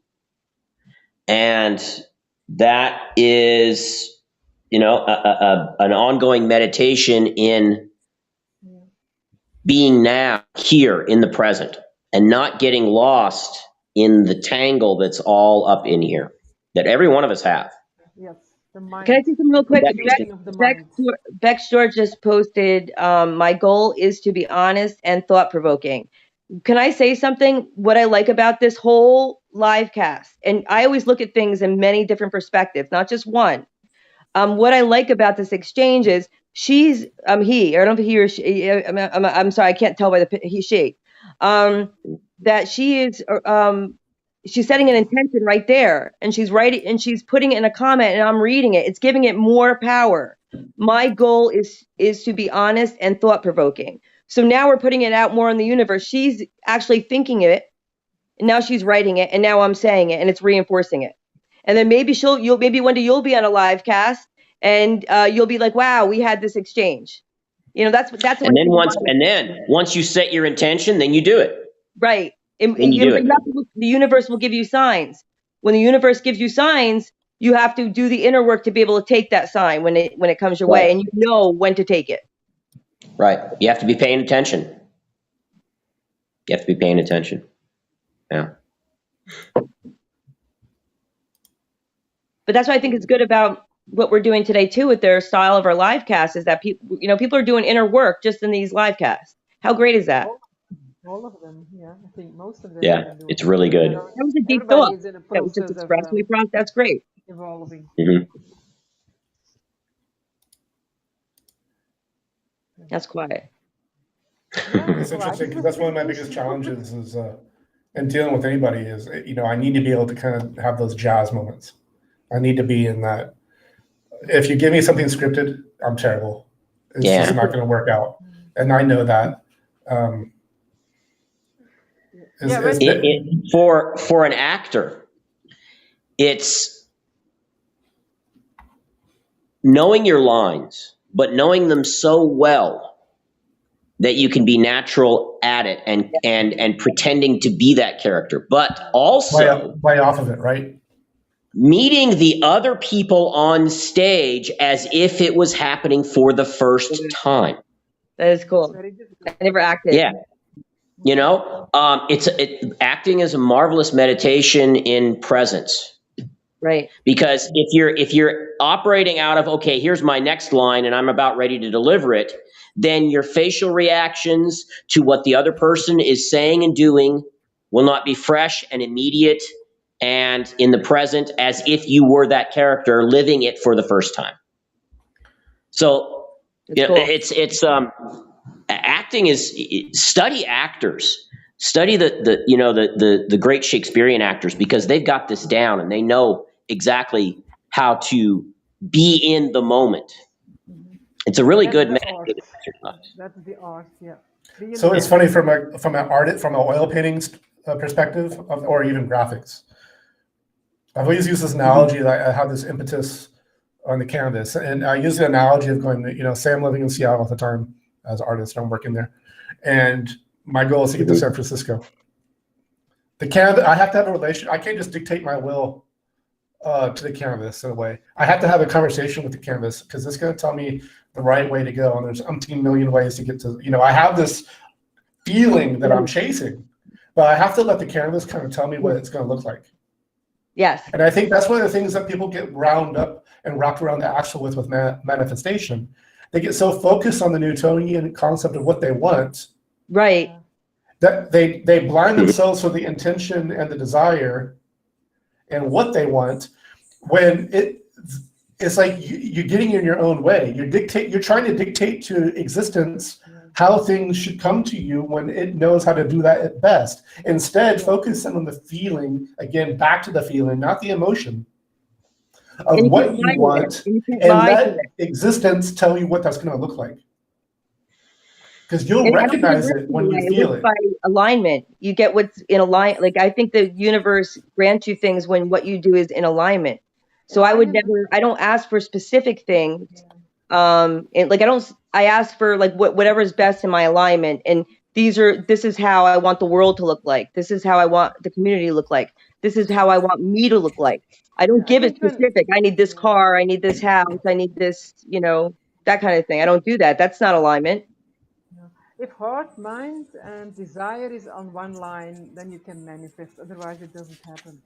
It has to be on one line. Because many times, and it's sovereignty. Desire is there, the heart is there, and the mind is there. Nothing happens then. It has to be on one line. And it is on one line when you discover your true desires. Many people have desires that actually are not authentic, their own desires. Because it's dictated by the outside world.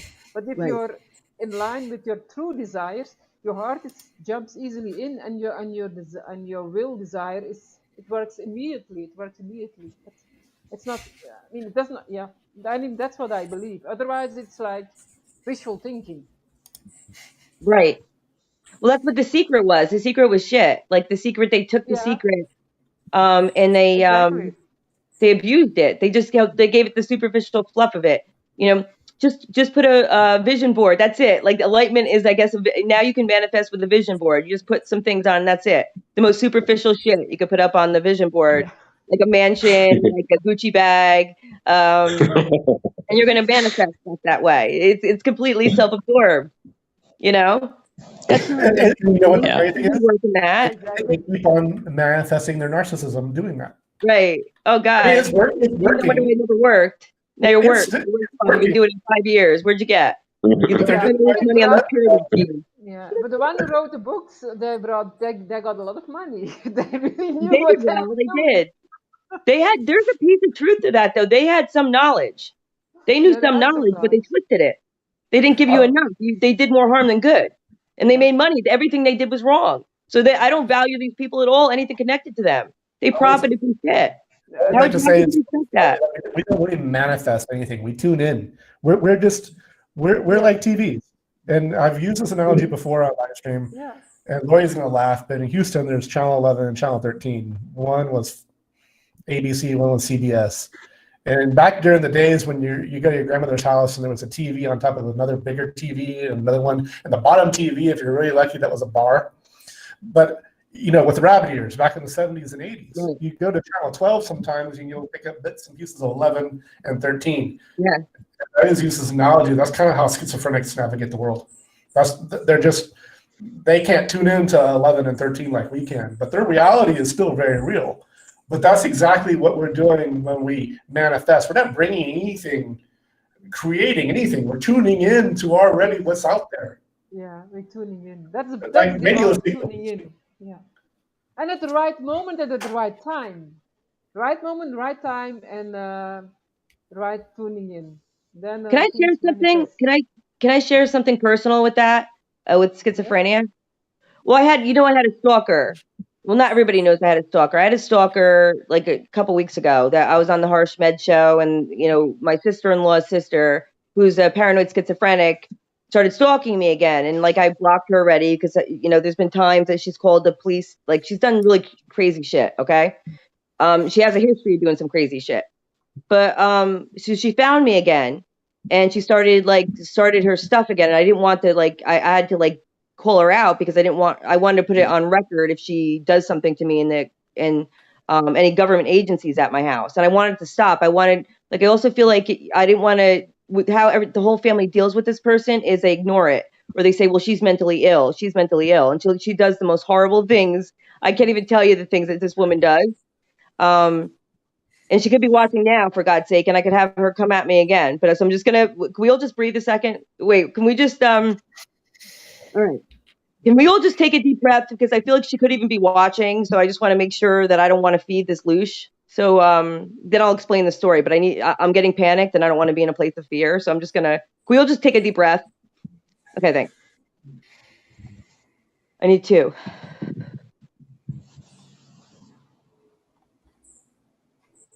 Okay, I'm better. So I forget my point. Oh wait, okay. So she's mentally ill, and I think a lot of her delusions of me start when I first met her. It was something to do with a wedding, and I can connect the symbolism when she gets her paranoid ideations at me.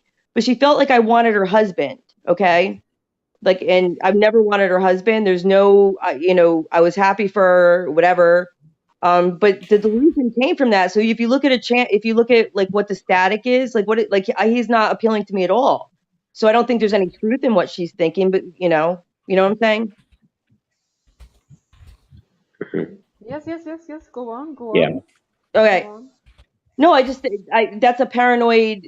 That's not true. So it could be, maybe, I don't know. I don't want to dive into what the other. I don't want to assume anybody else's feelings. But that's something more insecurity. That's insecurity from that woman who is not secure about her husband, that he is really committed to her. I see it more like that. It's not like madness. Okay. It's not. I think I see it more as insecurity, and oh, I mean, And it's all not, the nice things I did for her got used against me. Like it's almost like when you say a no good it's deed goes jealousy. unpunished. Because I got her so many books from I at the time I was going to a community college, or I was done with it, I forgot. And she was interested in learning about different things, so I gave her all my books that I had left.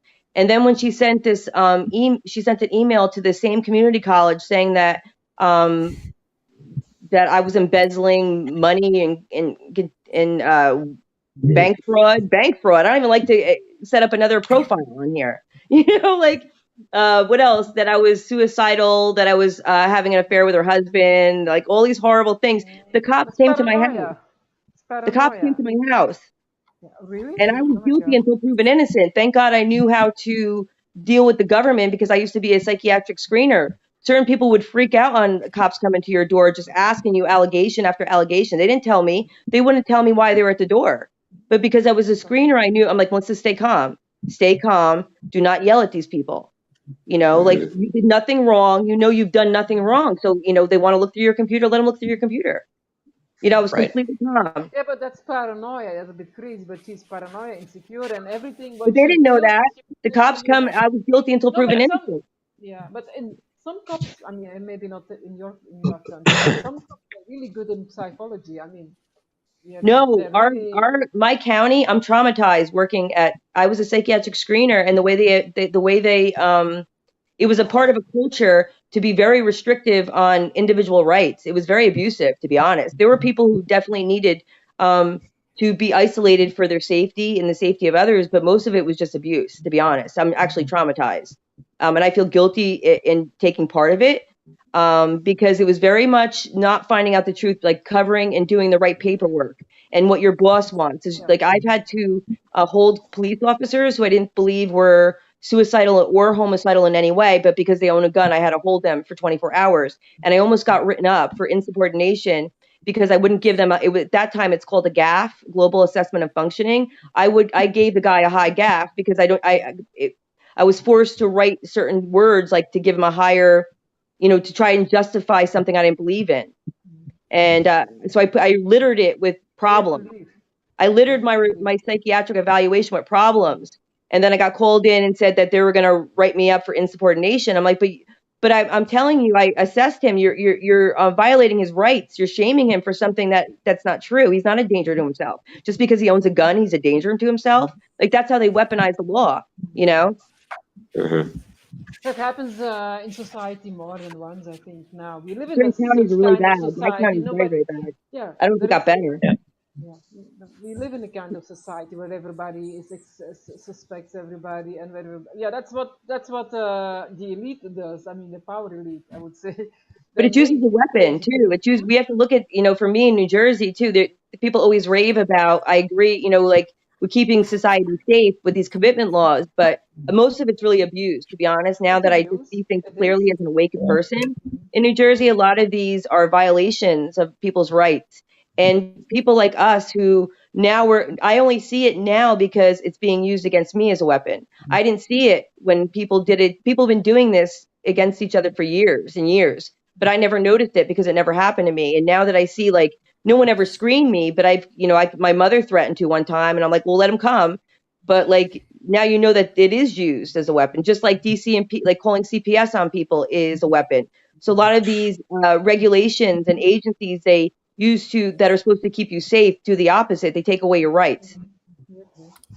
If Yeah, my and husband hit me, I'd never call the cops on him. yeah, my Never. friend, I wouldn't a want their friend of help. mine in America, they Not that he two does. I parents, mean, and no one's gonna hit me. I'll friggin' you have to yeah, sleep I just sometime want to to hit say me. something because you're talking about stalking. And my friend, I have a Mhm. friend in America. I mean, they live in, I think, in New York, and they're two parents, and the child care wants to take their children away because they don't consent. It's in Right. New York, and it's terrifying. It's a beautiful child, 1 year old. So mother and father, yeah, I mean, they asked me to pray for them, and they're very religious, and I do because can you imagine they don't consent, and the child care has come on the house if you that I might take the child away to childcare. Yeah, that's really abuse, totally abuse. That's happening now. Yes. That's crazy. Bureaucracies are horrible. Wretched. Wretched. I think they go get just the word bureaucracy. Go get like I'm more of a libertarian person minded, and I don't like labels. But if you're going to give me like, if I were to say what I'm most identified with, it's libertarian because I like freedom. And yeah, bureaucracy is just nothing to do with freedom. I actually have a visceral reaction to the word. Sorry.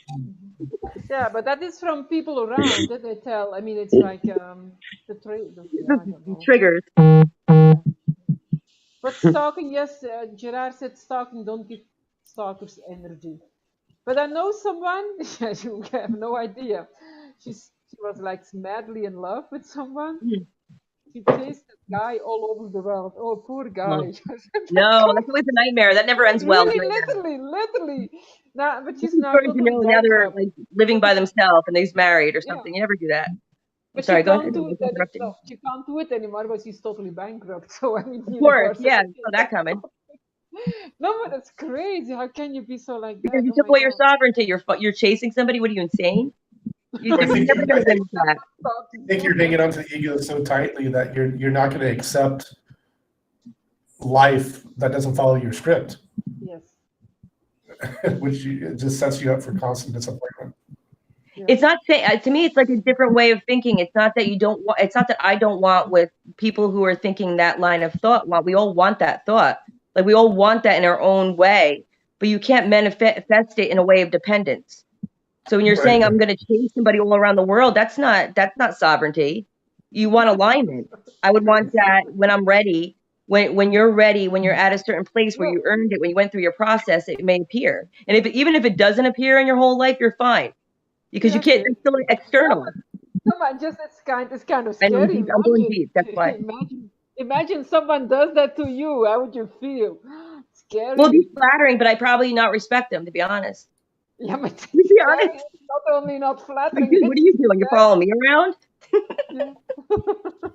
But that's a little. It is a little stalkish, but I mean, I would admire the devotion. But I wouldn't. I can tell you right now. I think I'm more of an actualized person. You wouldn't catch me following someone around the ocean, around the world. Goes against my principles. Yeah. You know But what anyhow, I'm it's kind of really sick. Everybody should be. It's not like I'm a bitch or anything. Everybody should be that way. People just think it's bitchy because they're so brainwashed. Yeah. Sorry, I'm like not But even that's why censoring at all. people need to set their boundaries very clearly. Oh yeah. Very clearly. As we have to go check our. Okay, I will go, Laura. You can go in my time because we are going to eat, and I have to talk to later on again for astrology. So bye. Are we done? Yeah, no, Laurie wants to come in. So Can I take a break then, or no, can I get off too? Because you know me. I can't do this for a very long period of time. Yeah, if you go, like, do we have anybody? Where is our other people who everybody on that feed? You listen. Let me tell you something. Hey, Lori, I just want to get somebody else on. I'm gonna shame these people until we get somebody else on, because I want to say to them, because right now the people who are not doing their lives are saying, well, I'm gonna be judged. I don't feel right, and I'm telling you, like, you have to get past that for 5 minutes and just go on live. Also, I'm going to say for me, what it helped me with is I don't even communicate the ideas that are in my head most of the time. So it was kind of fun today for me to actually let out verbally what's in my mind. So like for you people not considering live casting, you might be selling yourself short with that. So that's what I want to say. And that you're never always in a good mood to be vulnerable on camera, in front of a camera. It's never a good time. Where are they? I don't even see comments anymore. Are there comments? Yeah, they're coming. Lori just came on. Hi, Lori. Hi. Hey, Lori. I see Jonathan and Melissa. Who else is on here? Riley got bounced. I don't know what happened. We lost her. Yeah, but you always want to kind of keep it. I think that's something that I wanted that we don't have the same faces on all day. Like, it's nice to get new, like that we get to hear and see other people and see their face, see their mannerism, hear their ideas, you know? So that's why. Yeah. I mean, it's just like. We have brilliant people in our comment. How many brilliant people do you see in the comment section, right? Brilliant ideas. We don't get to see your face. I think, like, Melissa, I remember, like, the very first live cast I did. You had just started not long before then, and you were giving me great advice and pumping me up in the comments. You're like, be relaxed, be yourself, take a breath. You know, I appreciated that so much. That's what we need to do with each other, is encourage each other. Because we are a human family, you know, regardless of what our ideas are, our ideologies, we're fellow humans. And then, you know, when you think about it, you talk to people all day long. We all see people face to face in real life. This is no different. It's like, it's no different. It's face, talk, It you is. know? And it's going to So be. we It's make going a to big be. deal out of it sometimes, and This I is what don't they think it designed. is so much. That's why we're going to do very well. I already know we're going to do very well. Most of us. I feel like our manifestation path is going to be very well, because it seems like the things that hurt us long ago, or maybe being more introverted or not being able to express ourselves, now the way it's working is that we're doing it in live cast, you know? So it's like really amazing. Even though it's negative, I think we're going to all be very successful people, to be honest. I'm sorry, I'm interrupting you. No, I want to interject real quick because it touches on kind of what I was talking about. You know, we don't realize how we get resorted into like some sociopathic methods just to kind of get through our day. A lot of times, for us, if we go and work and go into work and for a job, and how much we just mute ourselves and bite our tongue and suppress our own expression. And I think that's the big thing that we're touching upon here. And kind of going, there's some people that naturally, this may not be the platform to do a live cast, and that's natural. But don't keep on muting yourself and stifling your personality, because that is a sociopathic. That you're doing that to yourself. You're put your own muzzle on this, become your own being and your own sense of being. And if you've done it for long enough, it becomes an OCD practice. You reinforce it because that's what you get to know, and you become addicted to it. And see that prevalent through our general population throughout. And that's really what I think we're talking about here, when we're talking about people wanting to get engaged and express themselves. That's unconscious too. I would say that's also unconscious, and it's the opposite of alignment. That's how I almost have my own, I always test this, but it's almost like my inner compass. And I try and work where's the spectrum on the inner compass, you know? Because you're never where you want to be completely. You can't, you know, it's very hard. You know what? You don't wake up actualized, you know, you don't wake up, I don't know, having no, we even said ego's not a bad thing. So we're going to throw that out of the argument, because we're saying you have to balance your ego. We're not saying we're destroying ego. Because for a while on that spiritual journey, I thought I had to destroy my ego and be selfless. I think everyone did. Yeah, you know what? Christine Wins and I had a conversation about the very topic on someone's post. I'm trying to remember who, one of our other lady friends. But Christine was saying, you know, is it Buddha? The destroy the ego to find the highest, you know, levels of enlightenment. But the Western idea is different. You know, that's what we came to. It was East versus West, and the word ego means different things in the two areas of philosophy. Because to me, ego, I take the Freudian, you know, thing of the id, ego, and superego, the three parts of self that is in our brain. The thoughts we have come from one of those three. I mean, I take from that. I'm not saying I agree with Freud with everything. I'm saying for the ego, that's your sense of self. So killing it is killing you, you know, so I could never reconcile that. You got to kill the ego thing. And that, that acid, LSD, mushrooms, all those, what are they called? the trippy drugs. I'm losing my words. That those bring you enlightenment through killing your ego and all of that. So I always struggled with that idea. So for me, it's the healthy ego versus the toxic ego. When you have weird ideas about yourself, you think too highly of yourself, or not highly enough, or you're thinking some poisonous things are good for you, you know, all of that stinking thinking. that can be a dangerous thing because I think by themselves, mushrooms and other psychedelics are not going to get you into enlightenment by themselves. If your intent behind them, You're telling me, so I'm getting torn by that because I'm like, I never had the mushroom. I don't know. I don't have access to a mushroom. I'm if just you're doing not the work. challenging your own self-honesty, then you're going to have a bad trip. I'm open to it. I never had a mushroom. And what if I don't have access? So now I can't be enlightened because I never had a mushroom? No, that's my point. No, I'm joking. I'm being, Yeah. I'm joking. Yeah, I mean, that's what some people think, right? Some Like, people the mushroom's gonna do it. You know, what if I don't have the access to the mushroom? It's that easy. I just get a mushroom. I just take exactly. it. If you already have an ego-based and thinking that this is and giving this power by itself, then you're gonna just reinforce narcissism, a narcissistic worldview. I would take the And mushroom. the I'm saying that, but I don't believe there's the answer is just a mushroom. I just don't see that. It can be helpful for some, depending on where you're at, what your intention is. I don't think it's ever done. I don't think the process is ever done. That's it too. I just think you just have layers. No, yeah.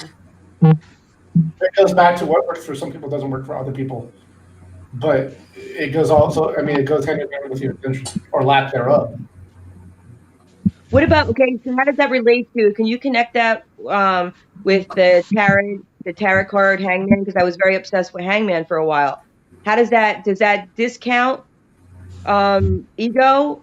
I thought the tarot card is when it's the death of the ego, or is that just breaking of the yoke? I don't know. Like, what's the difference between these things? Anybody help me with these? So, the way Jonathan tried to here real quick, but I want to interject that I think anytime you go with I Ching, astrology, or the tarot, basically you're kind of figuring out your own interface between your primary voice and the universal voice. Okay. That's just a template. So the basic practice in using those tools is really learning how you fool yourself and distract yourself. That's really what the power is. And Jonathan, would you like to elaborate on that, especially on the Hangman, because it's been a while? Yeah. The Hangman, it obviously, if we're talking about the Rider Waite, and that's the deck that I'm most familiar with, the Hangman has suspended himself from one leg. Yeah. And the way I've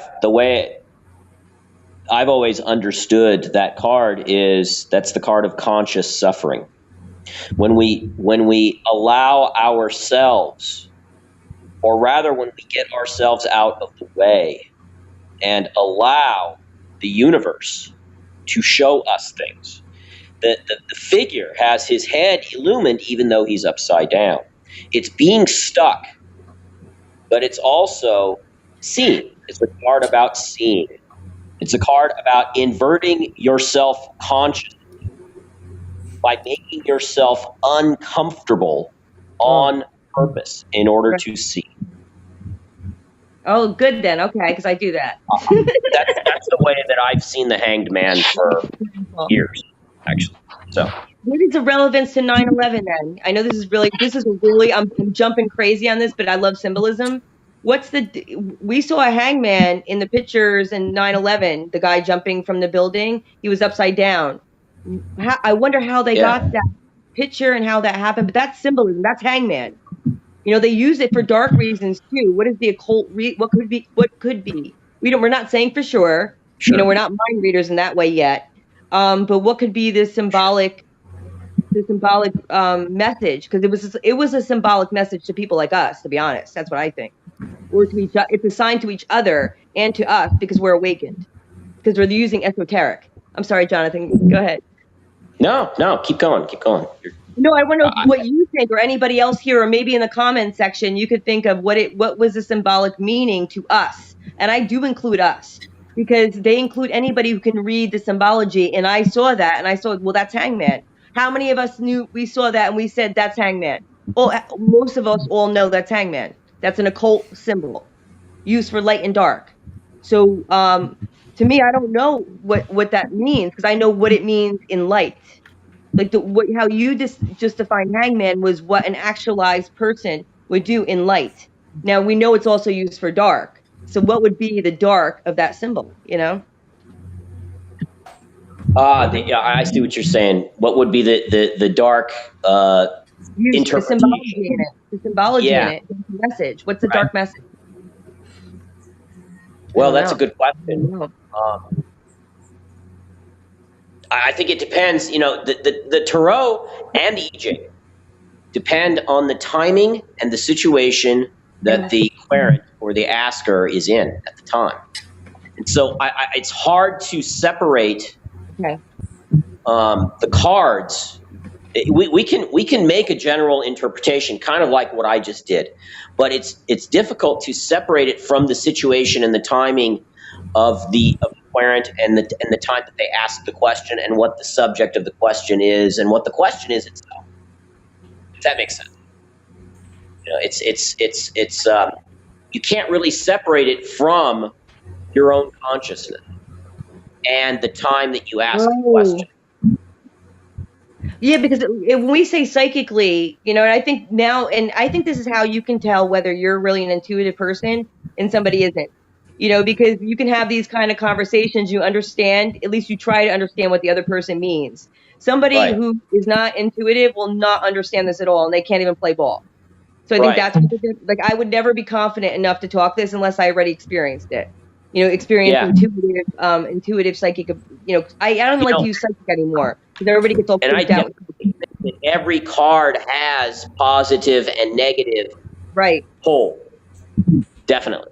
Or you know, I hate to use positive and negative. Light and dark would be, I think, a more accurate, even though that really doesn't cut it either. Yin and yang, like, you know, is it yin and yang, whatever that's called, the feminine masculine. You could put many different. I'm not even symbols on the labels of them. Yeah, you know the tarot is just symbolism, and symbols can be used. Symbols are power, and it depends on whether you're using power for the ego, for yourself, for your little self, or to transform yourself. Whether you're using it in the service of light without an opposite, and we all know what the so-called cabal uses it for. They're using it for power. Could that be a light worker? That hangman could have been a light worker. That hangman could have done the hangman jumping off the, you know, he knew he was going to die and he was going to die in honor. Yeah. That could be, oh my God, I never thought of that before. That person There's could be definitely like, I was jumping off, you know, I'm going to be a crazy motherfucker. Yeah, there's that whole attribute of self-sacrifice. Definitely.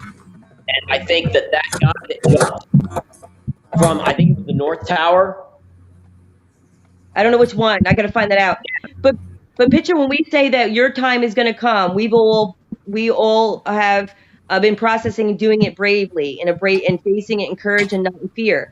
Okay, so one of my favorite paintings is, I think it's the Third of May by Goya, and it's when I think they're pointing their guns at journalists. Yeah. And so I was trying to explain it to my husband the one day. I'm like, I'm never going to bow. Do you understand? It's a spiritual war. If they have a gun to my head and they say, like, they want me to do, like, sell my soul in any way, I would look them right in the eye and be like, shoot me. I'm not afraid. Shoot me. So I kind of almost feel that jumping off a building, because I'm somebody who loves hangman, that if I had to jump off a building, I am not going to be hurtled into a little ball like that. I would be like, I'm out. If this is the way I'm leaving, I'm doing hangman.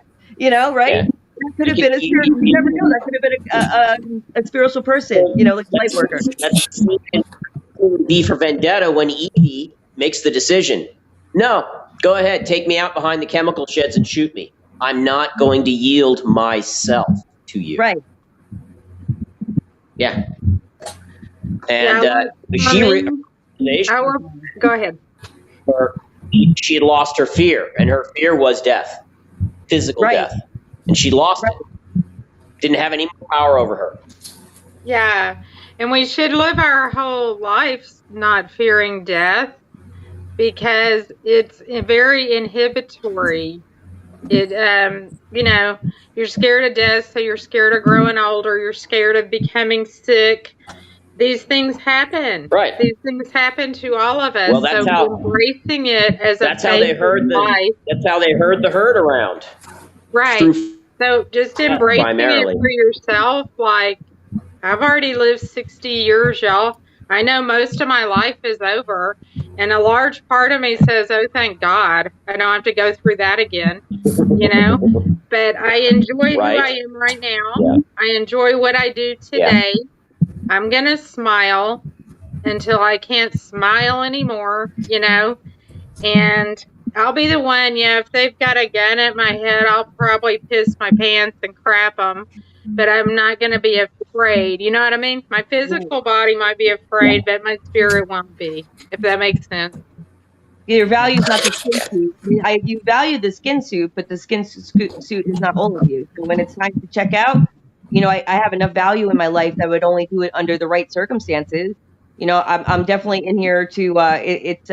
I'm trying to go through I don't even look at it as a life. I look at it as a process, and I'm trying to get as far down the process as I can. That's the way I look at it. Right. Yeah. And I have done mushrooms several times, but I'm one of these people, maybe they were bad mushrooms or something. They barely affected me. Like I felt calmer.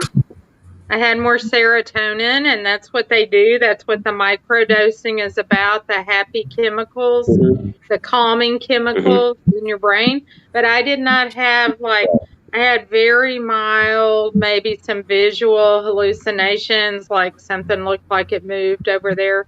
That was it. And that was several times worse. So I don't know if I'm immune to them. Maybe I'm already spiritual, and so it didn't change things much. I don't know. That was just my experience. Right. Yeah, well, the 5th of I've November. I haven't. I'm sure that I probably will at some point, but I've got kind of my opinion. It's just an opinion. Is that I think that if you have gone through a long period of preparation in your life before you're taking psychedelics, it will enhance your experience, I think. That's just my intuition. My experience, absolutely. I love it. I love to go. It's also, I think, when you do deep, I haven't done deep drugs, and I've never I wouldn't say I've done deep drugs in general, but weed, especially when I first started using it, I wanted to go through the tunnels. I wanted to go through the other dimensions, and people get scared, and I'll go through the door. If I visualize a door, I'll go through the door. Most people, oh, I don't know what that is. Fuck that. And I started off that way, but now I'm I'll go through the door. What's so scary behind that door? Yeah. Right. Mm-hmm. Well, anticipation and expectation, that just kills the experience right there, doesn't it? I think it's belief systems behind that door, because you're going to know everything you think is probably not what you think behind that door. Right. What's in there? Now I'm seeing spirits and weird shit. I know I'm not schizophrenic. I opened that door, so now they're coming. Whatever, I don't know, and I'm not defining it. I don't know what it is. Who am I to say? Yeah. I'm just researching, and I'm open to it. My belief system's open. That's it. There can't be anything. Right. There can't be anything in there scarier than statists, Gestapo, people who will turn you in for contact tracing and fragments. There's nothing scarier than people worried about the election. There's nothing scarier than people who will turn me in. I will take aliens. I'll take dinosaurs. I'll take scares me. You know what scares me? Beaufort Savant memes in the morning. That's what scares me. Oh my God, you get that too? That's you get what's that called? Angina, or what is that called when you get that pain in your chest? And you see Beaufort Savant tagged you. It's oh damn it. I'm trying to stay positive. I know he did. What am I now? A monkey testicle? What am I? Oh Lord have mercy. This man. Oh Lord. I try not to laugh at the ones he does for you, Jonathan. Oh man, Jonathan and I gotta stick together. We gotta stick together against this guy. Yeah, we do. We do. Gotta have I want to go back to the live casters, or the people in the comment section. Anybody here? We're all talking about authenticity. Anybody here think of maybe that they were considering live casting? They need a little support, and just maybe throw their name out there just into the universe to move you forward a little. I'm not even saying you have to go on live, but you're just making your intentions known. Anybody want to do that here? Or do we have anybody on here? I don't even know who's on here. Well, I know Bex Georgeson Georgeson from the UK. She does live streams. She doesn't show her face. She shows her little stream in her yard, and it's really beautiful. But she says great things while she's doing it. Like you're just cheering like every word. Go, go, go. So maybe she'll show her face one day. I don't know, but I don't care. Love her anyway. Yeah.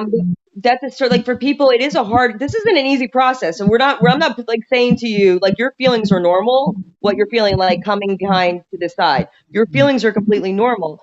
But what I'm saying is if it is a hard thing for you, another thing you to express yourself, what I want to see, like what we'd like to, well, I can't say what anybody, I'm giving a suggestion for creativity.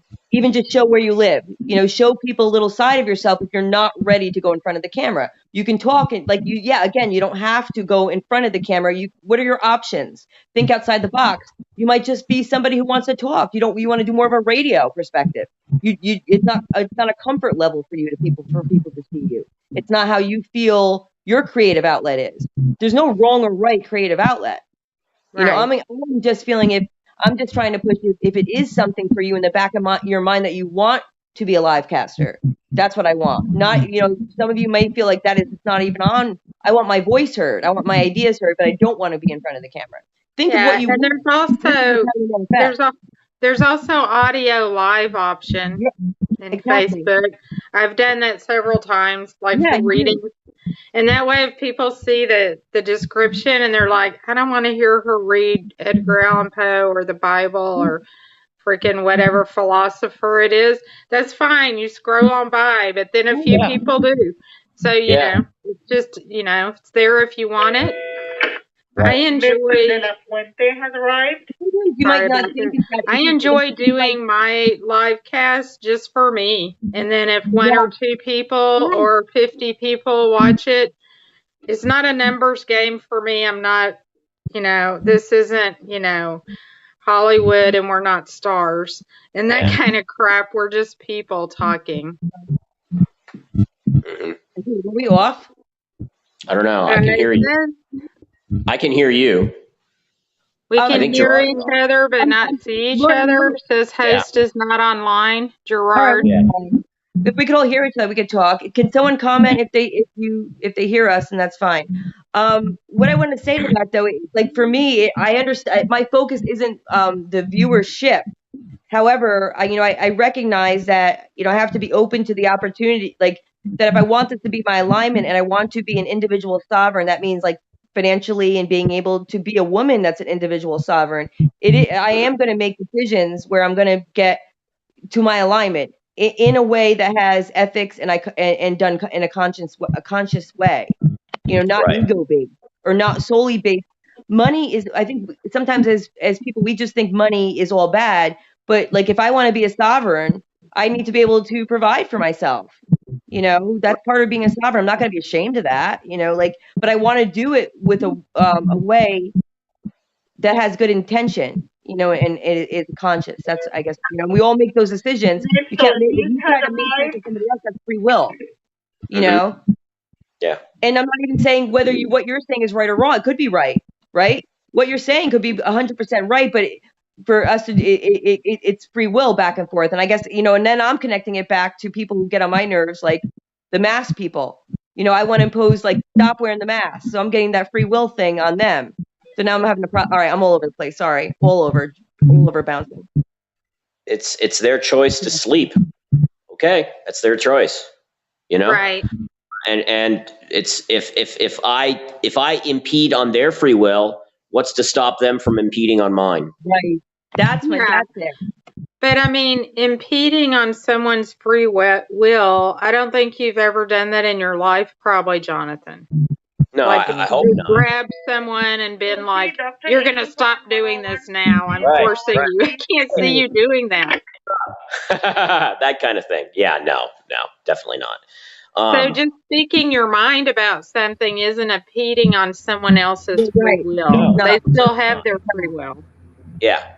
That would be like the woke. The woke feel that dissent is like, for me, dissenting is considered assault. It's not assault. It's your free speech.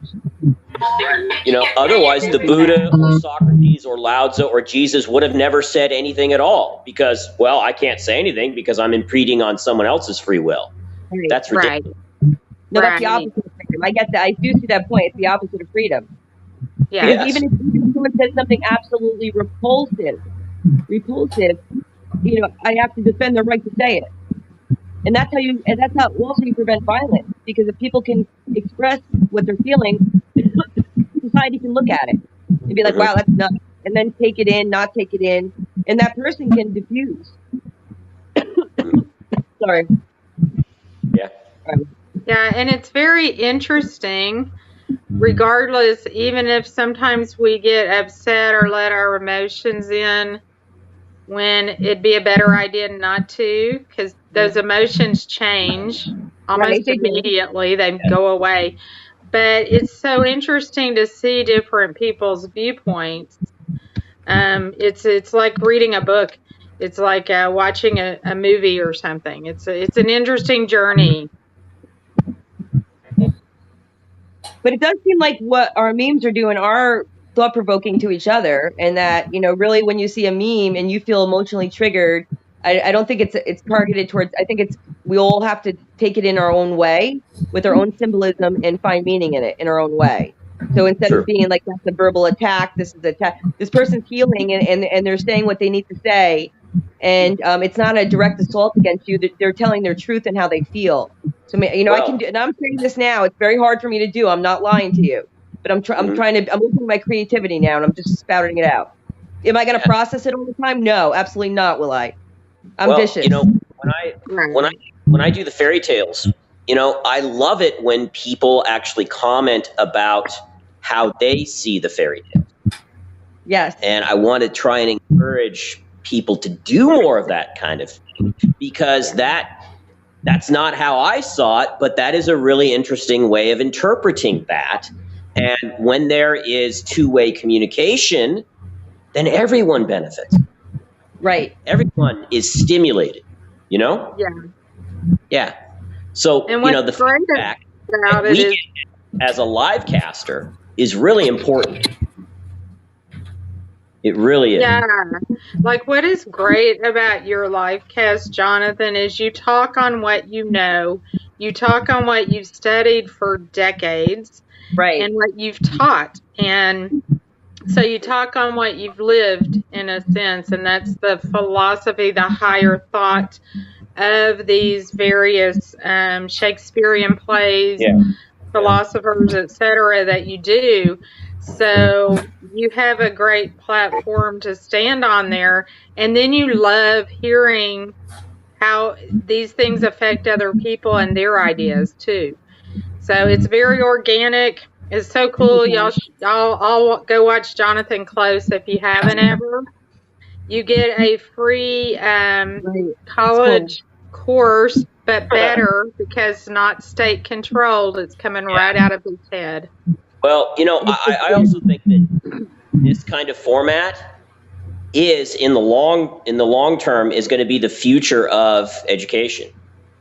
It really is, because the generations that are coming up now, they're going to reject the system. They're going to. I always felt like you were going to be doing something in education with when it comes to live. Remember how many months ago did I say that? I said that you were going to play a huge role in the education, because many families are upset. They understand their kids are being indoctrinated. And I think that is going to be some kind of alignment for you. I really do see it, because you are a master of it. I'm sorry, go ahead. And you're just a master. Mr. Gibson, returning a call 101. Yeah, I think what we do is we live who we are, and that's who you are, Jonathan. So in whatever part of your life you're in, whether you're in front of your classroom at the JC, or you're on stage doing Shakespeare, or you're talking to us on Facebook, you're you, and you're naturally a teacher. Well, if good teachers are good listeners. You hear where your students, so to speak, are. You know where they are. You understand what they're thinking and saying. You're not just blah blah blah blah blah. you Right. know. And I think that, the technology of what we do, I don't see your faces. When I'm in a classroom, when I was in a classroom pre-COVID, I could read my students' emotions on their faces. Right. And now we've lost that. When I teach class via Zoom, I'm constantly asking students to give me feedback verbally, because most of them, probably honestly, about 4 out of 5 of them have their video turned off, Right. and their microphone usually turned off. And a lot of it is because these kids don't have a space in their home, which is quiet and where they can be alone. And that's a drawback for them. But as a teacher, you need that facial, the emotions that you can read on a person's face. You can definitely do it via video chat, like what we're doing right now, which is good. But the true advantage of that is being face to face with them. But I can see your faces, and I can understand Comments. and all of it. I can read you. So I think that maybe you can't even see all the body language. You can't even see all the body language either. You're only catching a head. So Yes. I'm as a therapist, I look at all body language when I make an impression of somebody. So you really only, and we're getting it on comments. You're getting an impression on somebody on comments on Facebook with emojis. You're supposed to do a reading of somebody. Right.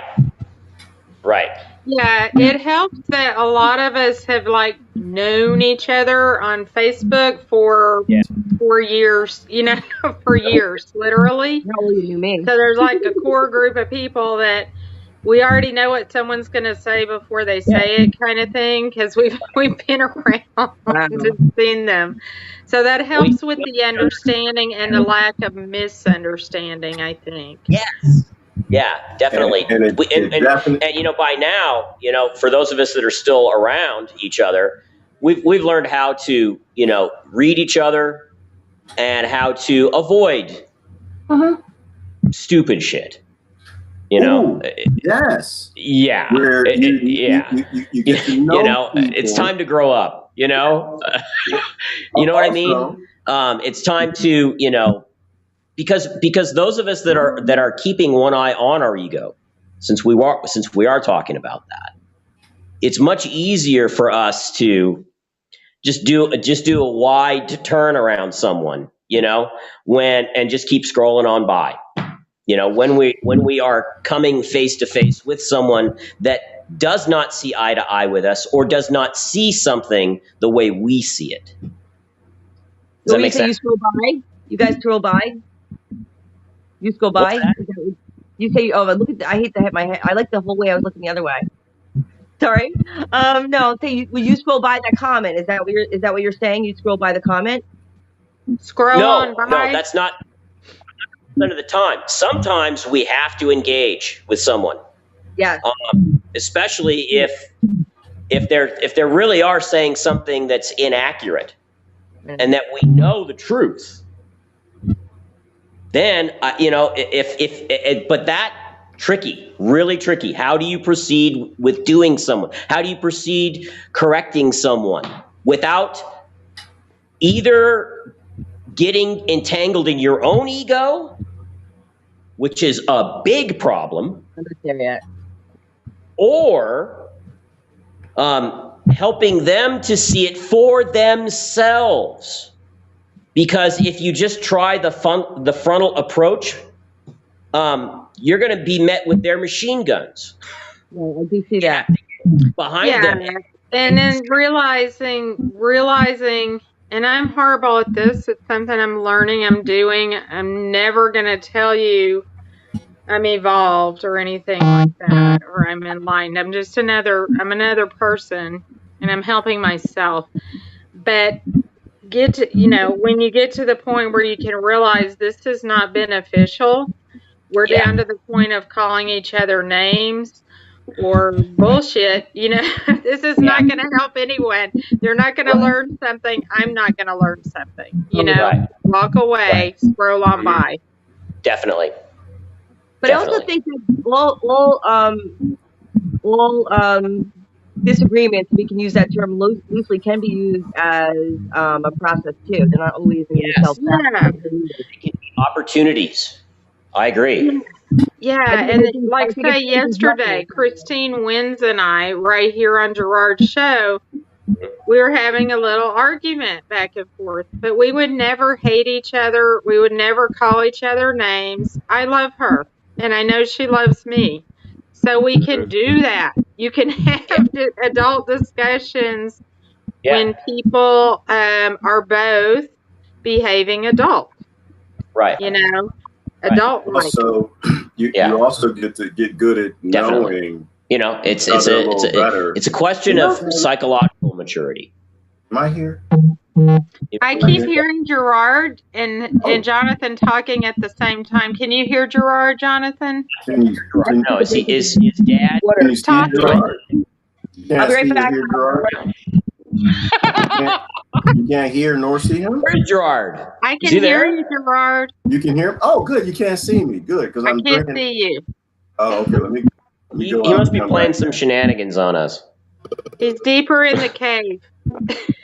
No, actually, I was talking, and I figured y'all didn't hear what I had to say, so I stopped. I have to go soon. Actually, it is.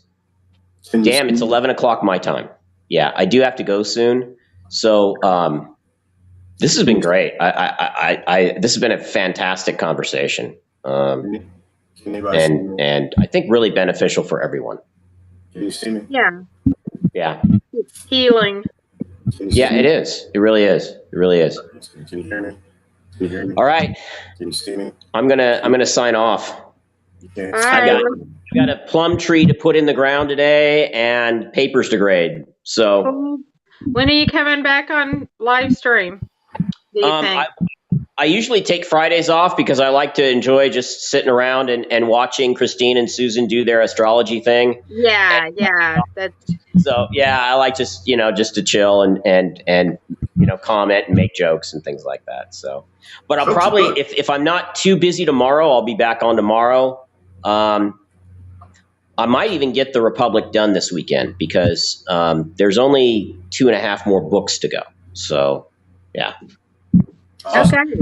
Thank you, sir. Either this weekend or early part of next week is when I'll finish with that, and then I'm going to get on with. I think I'm going to. There's a couple of other ideas that I want to do for the next thing that I do, and that's to talk about Gurdjieff. Ooh, I love Gurdjieff. I don't know if you do, but I do. Yeah. I don't know if you know that. Yeah. I don't know that much about him, but I'm very drawn.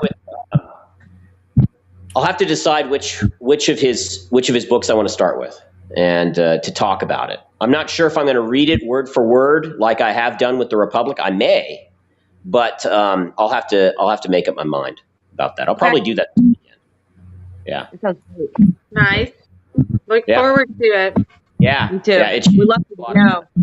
Really productive, helpful to people too that aren't familiar with him, and people will recognize his ideas from other places because he's saying in his own words, in different vocabulary, he's saying basically the same things that the great teachers are saying.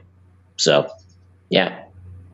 Cool. I sent some of the Gurdjieff dance. That's pretty cool with the energy work. My God. Yes. So anything he can teach us on is phenomenal. He if you've never, a great place to begin with him is his little book called actually two of the books that he wrote himself. The first one is Beelzebub's Tales to His Grandson. Okay. And kind of it's very psychological and it's very self-reflective. It will help you get going in the process of self-reflection. The second one is called Meeting Remarkable Men, and it's autobiographical about his journey, about the people that he met along his journey, and about how he came to discover a secret school in Asia, which he was for half of his life. So those are fantastic books to read. I keep getting this intuition that I'm going to be asked, and I know it's cocky, but I'm just telling you it's my intuition, that I'm going to be asked to be in a mystery school. Does anybody else get that kind of, is this true? I don't even know what this mystery school is. I understand the concept of it, and it might not even be the definition of what we think it is. You know what I'm saying? Like, I'm not using a what we think it's a school, like that you go to school with your books. Like, I think it's different than that, you know? Right.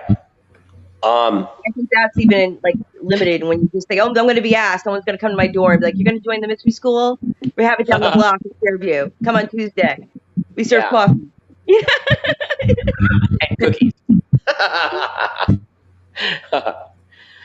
Well, that's an interesting idea. You know, I mean, do we really know what the future is going to hold for each of us, or for us as an online family? We really don't know.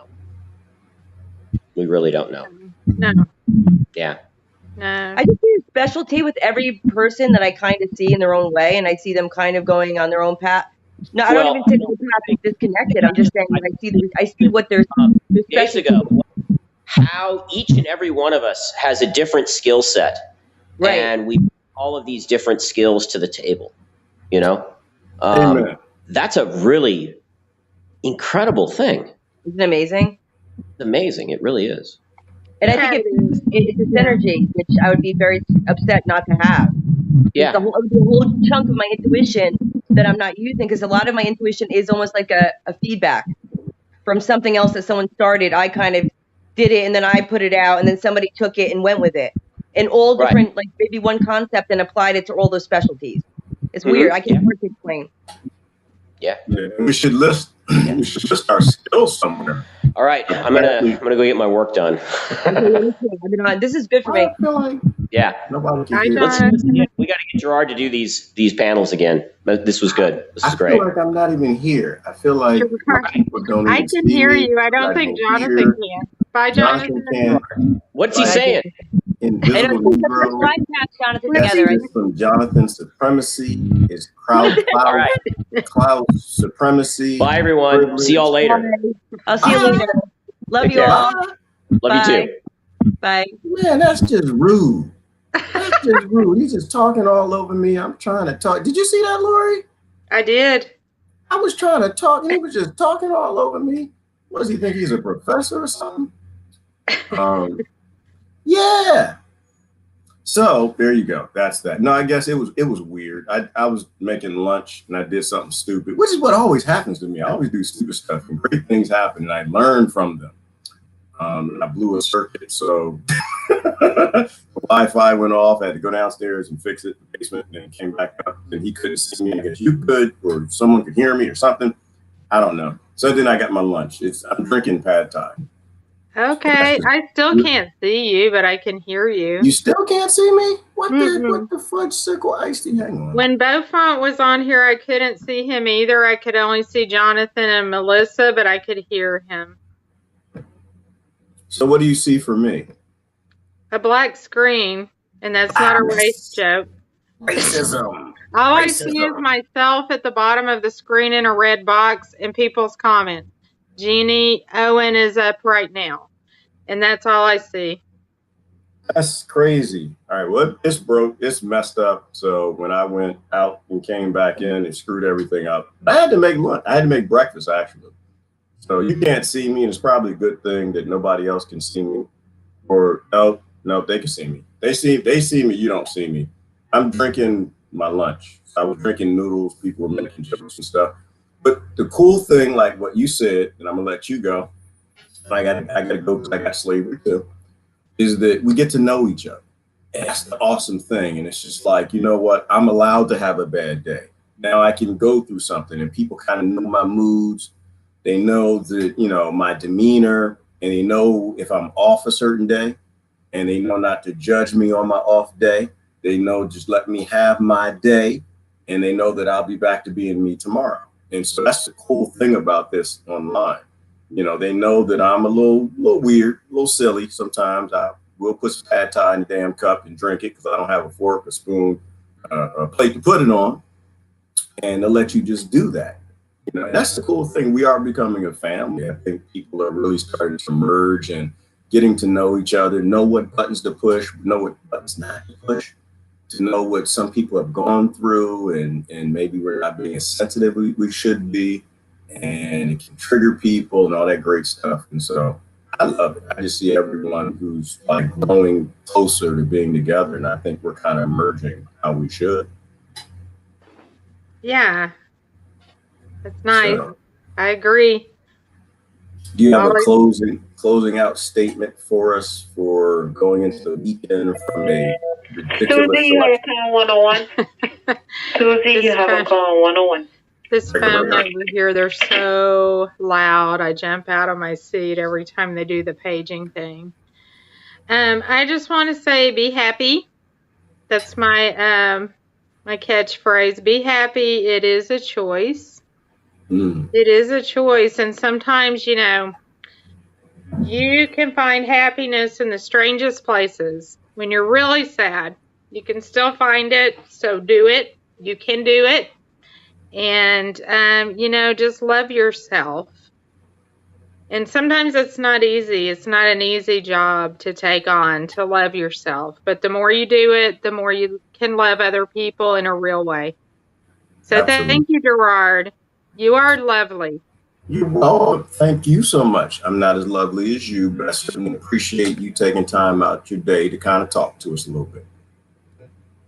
All right. Thanks.